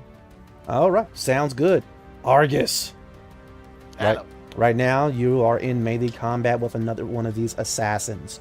All right, its blade sparking off of your now modified and highly armored Final Wish glaive. That is. You did say I was adjacent to Tonto, right? Yes. Oh, good. So they're both in my melee range. That moment of realization where I'm like, oh crap, he's right. All right. Do I want to? You know, I'm going to start off with just a regular attack against this first one, the one that attacked me. Okay. Because I want it to hit. Mm-hmm. So that'll be +7. 23 to hit. Definitely hits. So I'm also going to trigger my acid ring on this one, choosing him and the other one, and they will have to do a dexterity saving throw of 14. Okay, they have to be the 14. Okay. Yep. Okay, let's see what happens. I'm gonna roll once for both of them. Okay. Of course they do. Okay. Yeah. Well, they'll still take half the acid damage, but I won't have advantage on the next attack roll, which is fine. No problem. So roll your regular damage and roll your acid damage, and we will have it. So one is taking the full damage from your glaive, and the two are taking half acid damage, correct? Yes. Awesome. Oh, wow. Yeah, so that 9, so 4 acid damage. So he's taking 15 points of damage. Okay. Do you want to that's the first describe how you destroy the first one and damage the second? As it's like doing these fancy figure 8 slashes and that kind of stuff, I just kind of like jab him in the leg with the butt of a Final Wish before running him in the gullet when he's distracted. For the second attack, Yeah, you I'm get going another to one of attack those. the other one. Oh, you know, we haven't even gotten to the part of action surge yet, so. All right. So you do exactly that. Jab him in the leg. All right. As soon as it stumbles back, you go ahead and shove Final Wish into. Oh wow! Yes, you hit. Final Wish into the first assailant. With that, immediately it triggers this ring of acid to surround both you and Sagaristio. As the acid is leaking into it. Ooh. Okay. 8, and it already took 4 from the last one. Okay, cool. It functions barely, but it functions. All right, you go ahead. Also, you do see. Is there anything I can use? Go ahead. Does the Core Stone want to help me out at all? Definitely. All right. If you so invoke the Core Stone, it wants to blast it with all of its might. But well, you know that means it's going to like destroy the ship partially. I'll say I'll let you kill him, but I need the ship to work. And so you go ahead, you kind of make this deal, and then all of a sudden the golden energy that was around the blade now all of a sudden turns red, and the armor around your glaive transforms, unfolds, and now there's a barrel at the end of it along the other side of the blade that allows you to shoot out a blast if you so desire. Even at point blank, it'll still incur no penalty. Sweet. You hear the wheel of the Crimson Cornerstone saying, "Destroy it!" While Telvin is like, "Shove me into it! I got a taste of combat." Christ. If they work together, they can both blow their load. +5. And the one over there by the fuzzy sleeve over there. 18 hit? 18 definitely hits. What's the damage this thing does? It will do 1d10 per your hit die. Jesus Christ. But it's up to you to choose how many you want. I really don't need to blow him. I imagine the more I use, the more collateral damage the ship takes. It's already taken 12 points of damage, so it's ragged. So be careful. It doesn't have that many hit points left. Okay. The 12 damage was from something exploding, I take it? No, I'm talking about the last damage you did to it. All right. It's The a ship? No, I'm talking about the last assailant. Yeah. Sorry, I was interpreting that as the ship had taken 12 points. No, not yet. All right, I'll just use one of the dice then. Okay. For another 5 points of damage. Okay. And so, describe how you utilize both Final Wish and the power of the Crimson Cornerstone to obliterate this other assassin. I'm not even sure if Saggy is really paying attention to me right now as he's still doing the clickety-clacks. But with that, after stabbing the other one through the gut and pulling it back, I do kind of like a reverse twirling and an upward slash at the other one, causing it to get staggered back slightly. However, it's not enough to kill it, so with a quick mental note, it'd be like, "Hey boy, you want this? You want this?" Witnessing the transformation of it happen is just kind of like, boom, as he just turns into dust. There it is. And the Basilisk has taken 2 points of damage. But that thing is obliterated. And now it's like, hey, kill the one over there! And the one down there! As you do see on the walkway that there is one that's attempting to stab Brave Stride. And there's 2 left in the hold that you're able to see. Well, since Tonto seems to be relatively safe at the moment since I killed the 2 there, I'm going to use my bonus action to switch back over to the assault rifle, and I'm going to action surge to make 2 shots against the one in the hole.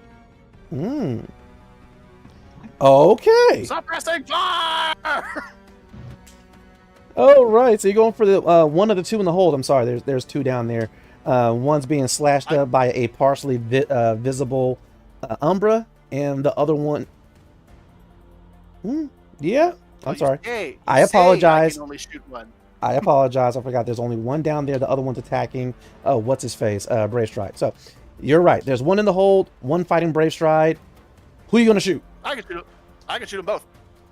Ah, crap. You forget I have extra attack, right? This is true. Well, remember, they're both engaged in melee. We'll hope for the best. Is this disadvantage then? Yes, it is. That'll be +5 because it's already a +1 weapon. We'll start with, if I could actually type a proper goddamn command. Captain Archer, get ready. We'll start with. We're starting with the one against Brave Stride. Umbra. Umbra. Okay. So yeah, first one will be Umbra because I'm just going to roll them both at once. Mm-hmm. And then the other one will be for Brave Stride. Okay. Sounds like a plan. Let's see what happens. I forgot the space disc. I can never remember if there's a space for it or if there's a no space for disc. Yeah, there's a space for disc, unfortunately.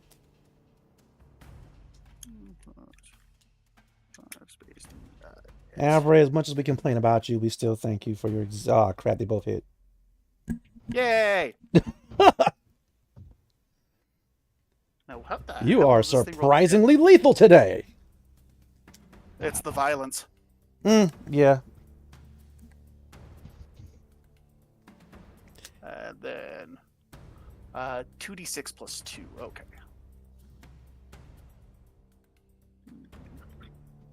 Six plus those. So for 10 against the one that Umbra's fighting and 8 against the one that's fighting Brave Stride. All right. The one that's fighting Brave Stride gets damage as you blow a chunk of its side away from it. Describe how you destroy the one that Umbra was attacking. Well, I can't really see Umbra, so I see it just like standing there, spazzing out and that kind of stuff. It's like, and just like take off the entire top part of its torso before aiming at the one attacking Brave Stride. Right. You go ahead and destroy it. Not even realizing that Umbra's there at all. She finally materializes, and she's pissed. All right, you didn't know a cat's face could actually be that upset. Finally, Brave Stride, you feel telepathically. That still counts as one. I still get more gumbo. Deal. That's why it was mad. Oh, right. Round 3, Captain Archer. All right, you have a well, you know that these belong to the organization that you used to belong to, and that they are typically very deadly. As you're trying to pilot the Astral Horizon away from Pale Tavaria, all of a sudden you are able to see the reflection of this shadowy creature come up behind you and attempt to stab you from the back. You go ahead, deflect the blade, but now the turn is onto you. What do you do? My suit, going blade, and I'm returning his favor. Ah, and so with that, all of a sudden, your very fine and silky black suit goes ahead, kind of slides off of you, revealing your usual clothing down your arm, and it forms into the silk blade. Go ahead and roll to attack. 15. Roll the damage for this silk blade. It's It's D8 plus 1 plus your strength modifier. Yeah, well, there isn't anything there, so it's D8 plus 1. Okay.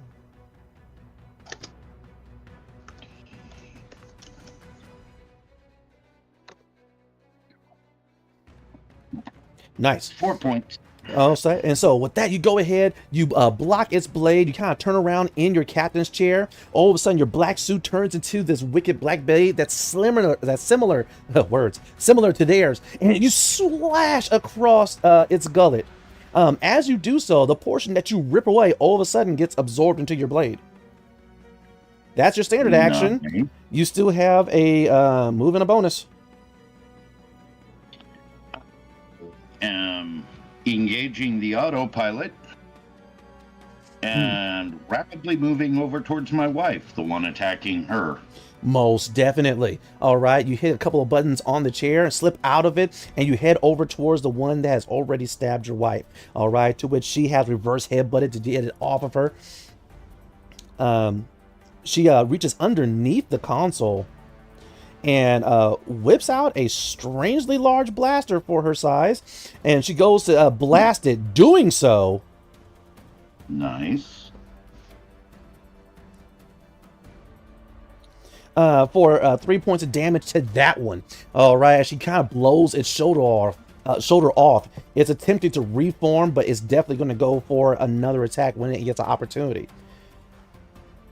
All right, Captain, that is going to be your turn, unless you have an applicable bonus. Well, what about Jackson? All right, Jackson, you don't know. His fate so far has yet to be determined. Though, yeah, he's supposed to be able to go on my turn, I thought.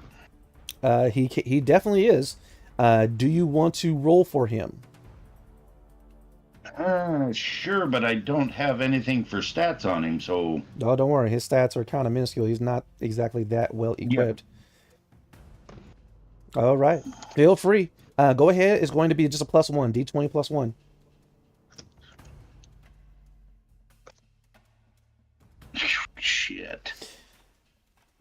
All right. As a father, you have this feeling that not all is going well for your son. Yeah. Aboard the Basilisk, Sagaricio, you have been concentrating. Your wheel poured into the amber core stone. Your golden energy flowing towards Argus as he has been making short work of these assassins. So far, 3 have been failed by his enhanced blade. But what do you do? Alright, so at this point we've got 1 weapon finished, so we'll get the second one up and running. All right, you blow your next highest charge as you begin further equipping the Basilisk with these advanced lasers. All right, you can still move if you so choose. You kind of cut out there. What was that? You can still move if you so choose, or do you stay there? At the helm? I'll stay in the bridge. Okay, well, you're right outside of it per se. There's a holographic version of you in the bridge in the pilot seat, but right now you are on this catwalk that's outside the bridge that goes around the hole. Yeah, I'm just gonna let Argus know I'm heading into the bridge. So. Okay. But I noticed that the person behind Argus, Alloy, is BRB. So. It sounds fine. All right. Is that going to be it? And then I will use my bonus action to summon an assault drone, so he can be my little bodyguard. There you go. And what does this assault drone look like? Let's see. You know what? This one's gonna be a little Remus. All right. How little are we talking about? Because it doesn't change any of the stats for your assault drone. But what do you want this little Rebus to be looking like? Does it looks exactly like him? Are you gonna go for the cute chibi version of him?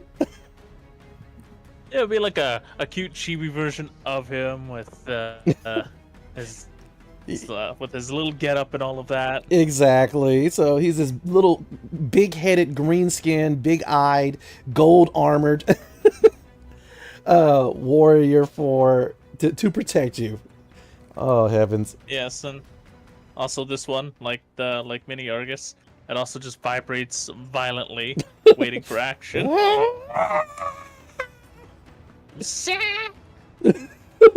Excellent, excellent. All right, Brave Stride, it is on to you. We're cleared, right? Not at all. You have one that's still trying to stab you through your force field, but is so far unsuccessful, and it's missing the space where its kidney would be. You're welcome. Mm-hmm. What do you do? Riddle shot. Say that again. Riddle shot. I can point blank shoot him. Ah, Disadvantage. okay. I was getting ready to say it too. Go ahead, roll. Ouch. 26. Roll the damage.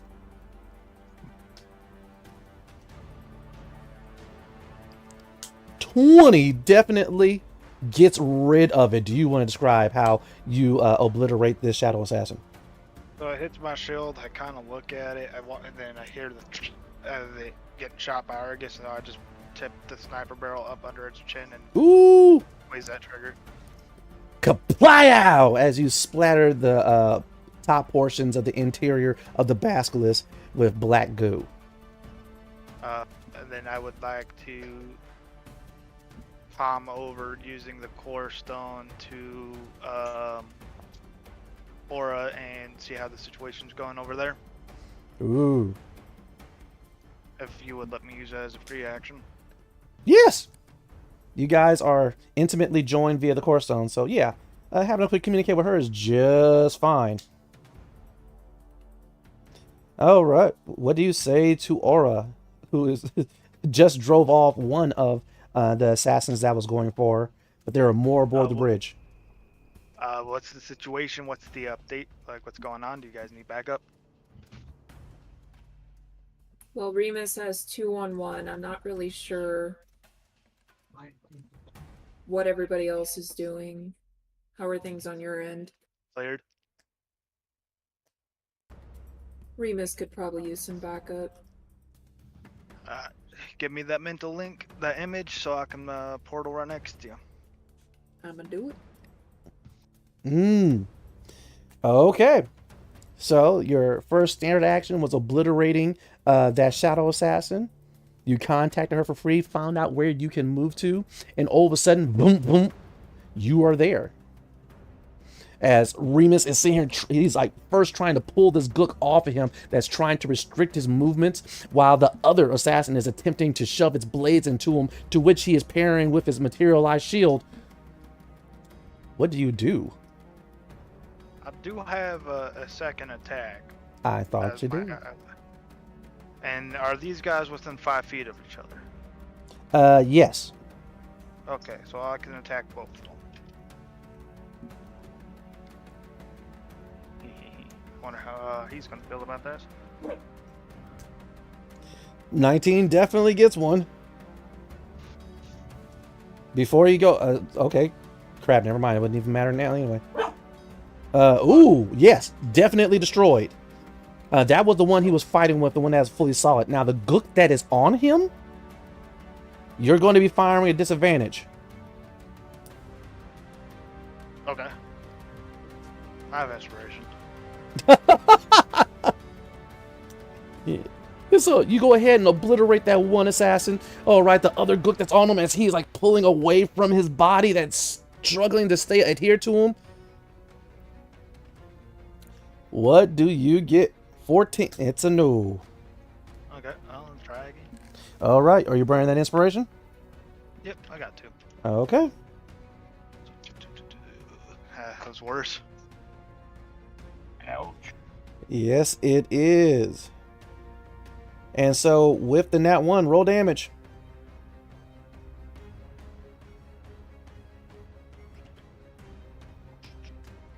Remus, stop squirming! So you go ahead and you tell Remus to stop squirming right as Rylan Braystride is attempting to level Cynthia. And all of a sudden, he stops right where you don't want him to, Braystride, and kapow! All you see is Remus's legs in the air. He's fine. He still has plenty of hit points. But with that, you shot me! But you did 17 points of damage you to were squirming. the creature as well. They both take the same amount of damage, and it's destroyed. Anyway, Remus goes ahead, gets up to his feet. He throws his gook down. He looks at the one that you shot that was adjacent to him, the one that's on him. Good shot, my friend.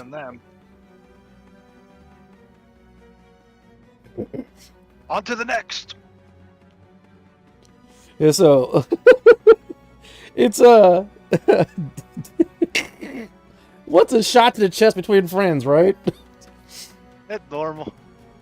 No. But with that, you two turn to see that the other assassins. There's one that's attempting to slash at the captain. The captain went to assist the one that was trying to kill Jane. Then there is the one that was attempting to stab Ori. Ha! Friendly fire. Indeed. Let me go ahead and roll for these assassins. Okay. The first one's going to be you, Captain. The second is going to be Jane, and the third is going to be Ori. Alright. All right. The bad news is you guys are all getting the blade.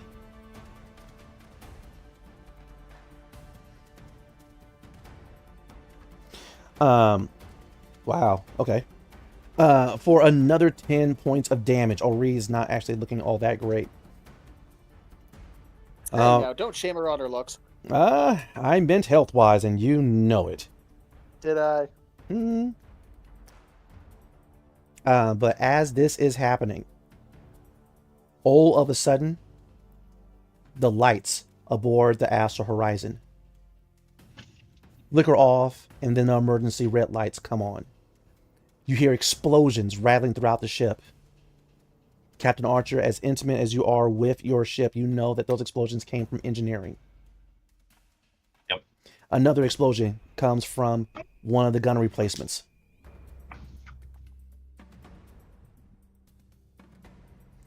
Aboard the Basilisk, more explosions completely decimate its engineering section. Stop blowing holes in my bloody ship. Perfect quote. Everyone listening in chat, if you can tell me the movie that line has come from, please give inspiration to one of the players. And they may need it for this. The lights of both the Astral Horizon and the Basilisk switch over to their emergency lights. Power has been lost to both ships. Emergency power has been activated. Life support is still functioning, barely. Both ships have been crippled. Princess Aura, it is now on to you. What do you do?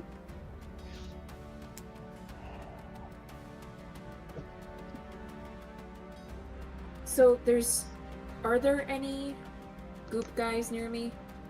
Yes, you being aboard the bridge, there should be 3 goop guys near you.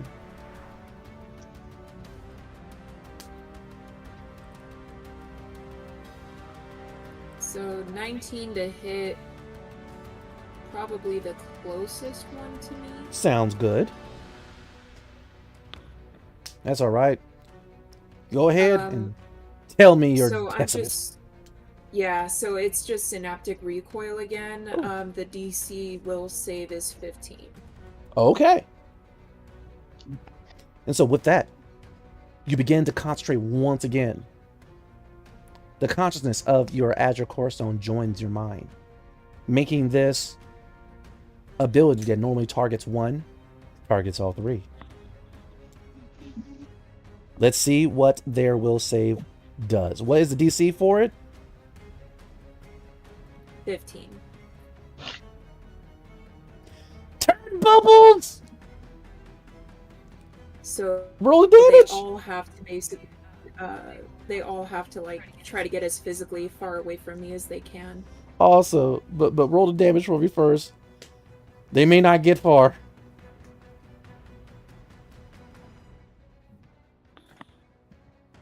Ooh. So I just rolled 9d6, but it's 3d6 per. So you said there was. Yeah, how many were there? There were 3. So the first one is going to take 12 points of damage, and its head explodes.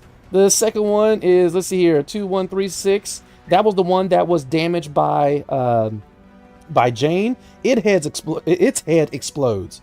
And then the last one, a 3, 5, and a 1. He is now screaming in digital horror, and he is dashing out of the bridge. If anyone can, attack of opportunity him. The only ones that could attack of opportunity him would be Brave Stride and Remus. Which I assume both of them look at each other, kind of smile. Yeah. Brave Stride, are you going to... well, if you're able to shoot in melee, you can use your gun. You can use your gun as an opportunity attack. Hell yeah! I'll take that. 3 shots. 3 shots. Gotta make up for shooting Remus. Poor Bubbles. All right. Let's see how he does. Oh! You guys both striking at the same time. Beautiful. All right, as this thing is running out with its digital scream, as soon as the doors to the bridge slide open to let it out, all of a sudden there's a flash of gold from the blade of Remus, followed by the resounding shot from Cynthia's Revenge, the cryo sniper rifle. It freezes solid and then explodes into chunks of ice from the sword swing of Remus. That one was my kill. No, it was mine. It froze first, then you broke it. Freezing does not count as a kill. And I saved. You did not say. You shot me! Which saved you. If it wasn't by the command of my... Your Grace, are you all right? That's right. I'm higher rank than you. I'm good. Hmm. He looks down. He helps Ori up. And with that, Ori, your bondservant, turns to you. Thank you, Your Grace. As always, your power is magnificent. Wait a minute, aren't these... I think I really enjoy making people's heads explode. I think that's like one of my favorite things now. I created a monster. With that, Ori and both Remus look up and they see the goop that's on the ceiling of the bridge. They're like slowly leaking down. Oh, right. But as that has happened, combat temporarily is over. Both the Astral Horizon and the Basilisk have been crippled. Wait. Where's the one ain't no? All right, at this point, I need answers. All right, you're saying that and having this conversation with most of your crew, but Archer, there's something else on your mind. What do you do?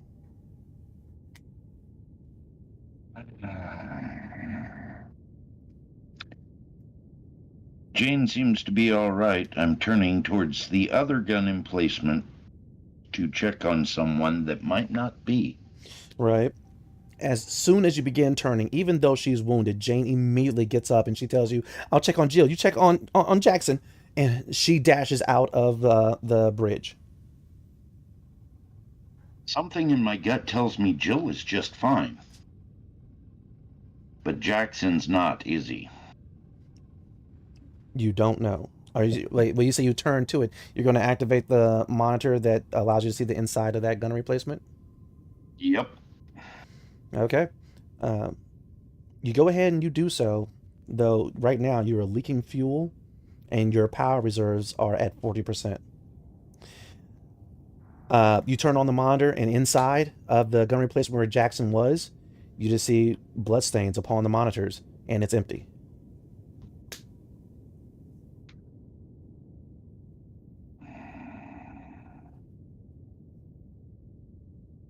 Well,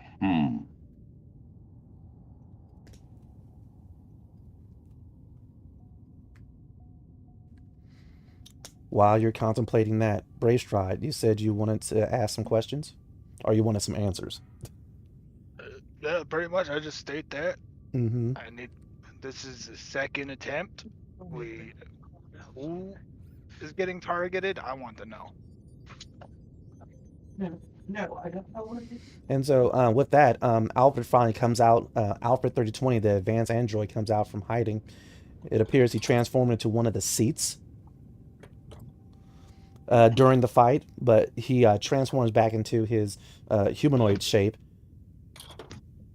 Captain, perhaps I should now tell you that information regarding what we have discovered has been downloaded from my matrix. by who? He just gives you the look, since both of you cannot name that which cannot be named. Mm-hmm. They have the access keys to the Hyperlance.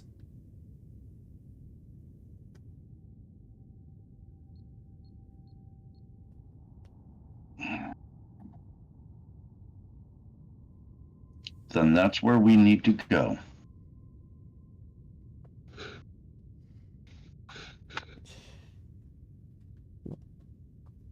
While that is happening aboard the Basilisk, as you are also dead in the water, as they say, floating uncontrollably in space, strangely enough, gold wirework blasters are currently slowly solidifying on the outsides and sides of the Basilisk. Argus, Sagaristio, what are you two doing? I'll be heading to the command console, trying to get a summary of the damage dealt to the ship. And I'm immediately going to be heading to engineering, because I need to get power back up. Right. Argus, you rush over towards the bridge. The door, and you see a chibi caricature assault drone of Remus. It just kind of turns toward you. Ah! The hell is that? Ah, well, when you ran off, I had to stay in here, so just in case they want to take control of the ship. Ah! Why does he yell like that? Ah! No idea. Ah! I'm just gonna like brush it out of the way as I get to the console. All right, so you gotta brush out of the way. You go over to the console. The holographic version of Sagaristio disappears as you get into the cockpit seat.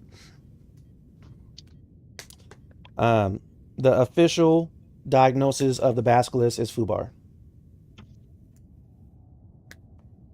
Sagaristio, you and your bodyguard go around the catwalk over towards engineering. As you get to the huge sliding doors that lead into it, you see the console on its emergency power tells you that it cannot open because it would expose you to hard vacuum.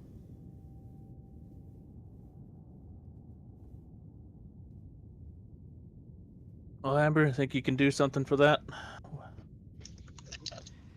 It's a bit of a Start cheat, working on things. but if you burn the rest of your talents, I mean, it I gets. could also Go I ahead. could give him a jump too. Mm. Stones work better together. You guys are in telepathic contact. What do you guys say to each other? Well, ship's fucked. Oh, believe me, I know. Yeah. I can't even get to access anything because Technical term? I'd get sucked right on out. Aura, Brave Stride, you guys are privy to this conversation, by the way. I'm not comfortable with like floating in space until we die or blow up more. No, I don't think anyone is. Can you do your like wire work thing and patch us up at least so we can limp? Yeah, that's what I'm thinking that I can do. At least enough to get access to the things I need. Unfortunately, in order for me to do that, I'll need to fix some of the outside of the ship, because if I access anything, I'm going outside. And the least fun way. We don't have any vac suits, do we? Not that I'm aware of. You know, I was meaning to tell you, you should upgrade my armor so that it is a vac suit, but what if you do your weird wire work thing and I give you some juice? That could work. I think right now would be better than doing nothing. Yep, sounds like a plan. You need me to come down there? Yeah, might as well. All right. All right. Seeing as how you can't fly anywhere and the ship is all jacked up and won't go anywhere, do you want to put on the autopilot? Sure, why not? All right. You go ahead, you flick on the autopilot. Unfortunately, it too is damaged. And even though it's clipping through the seat, is just a hologram of Sagaristio breakdancing. Then T-posing. And then for some reason, it's just it's spinning in a circle while urinating. Click. I'm turning it off. Okay. Kelvin, the consciousness inside of Final Wish is turn it back on.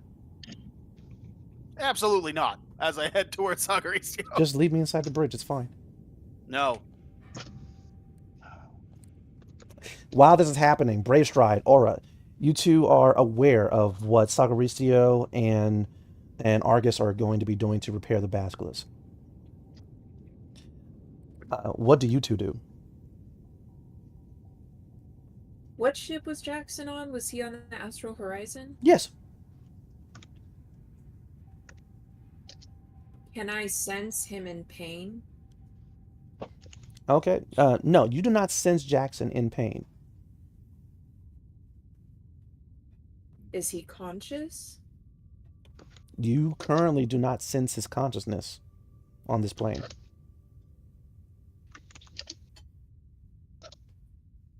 Well, that's not a good sign.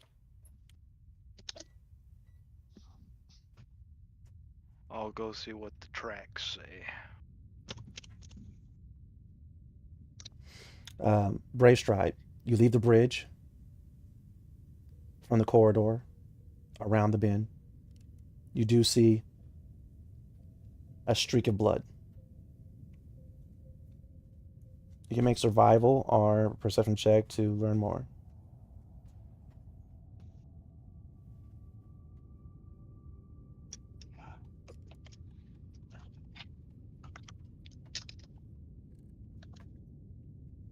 $27 on my perception.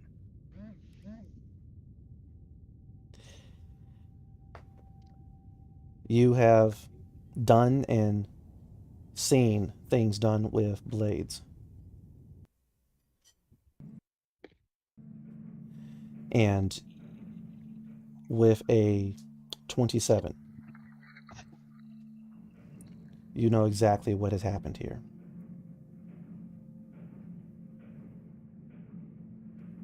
Someone was eviscerated and their body dragged around a corner.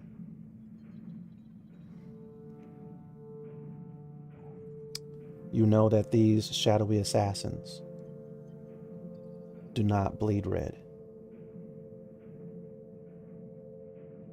As a Volna, you know the scent of Jackson well.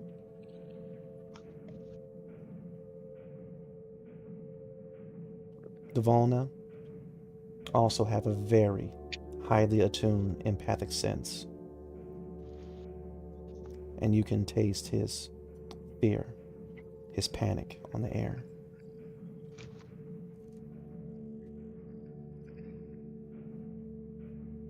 You know the rest of him is around the corner. I have to know. I need to confirm it.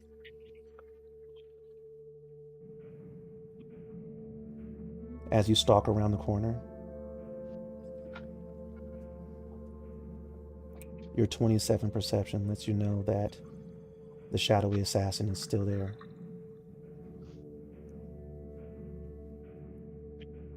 Seeing the slight scrapes and the footprints in the blood, you know that there were two. But you saw how the footprints came together, and it seems as if the two merged.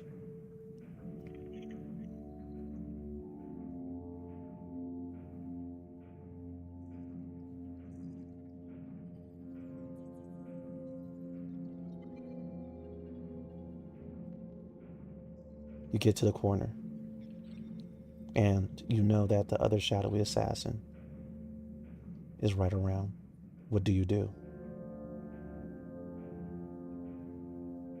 I don't know. I am very bestial, so I'm coming around that corner hot in a combat roll and popping 2 shots. It doesn't know that you're coming. Roll both with advantage.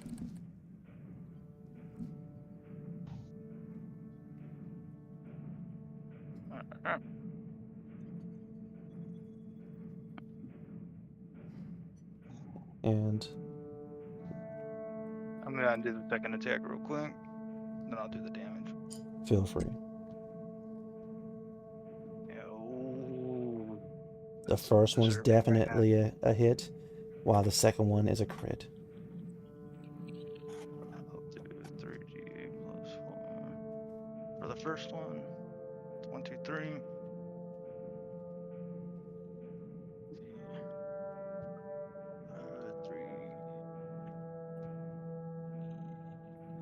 And we'll just double this one. Mm-hmm. 36. With a roar, the blasts of your rifle reverberates loudly throughout the injured and limping ship. Everyone aboard the Astral Horizon, and even those aboard the Basilisk, know what has happened. They can feel it both through the connection of your core stones, and somehow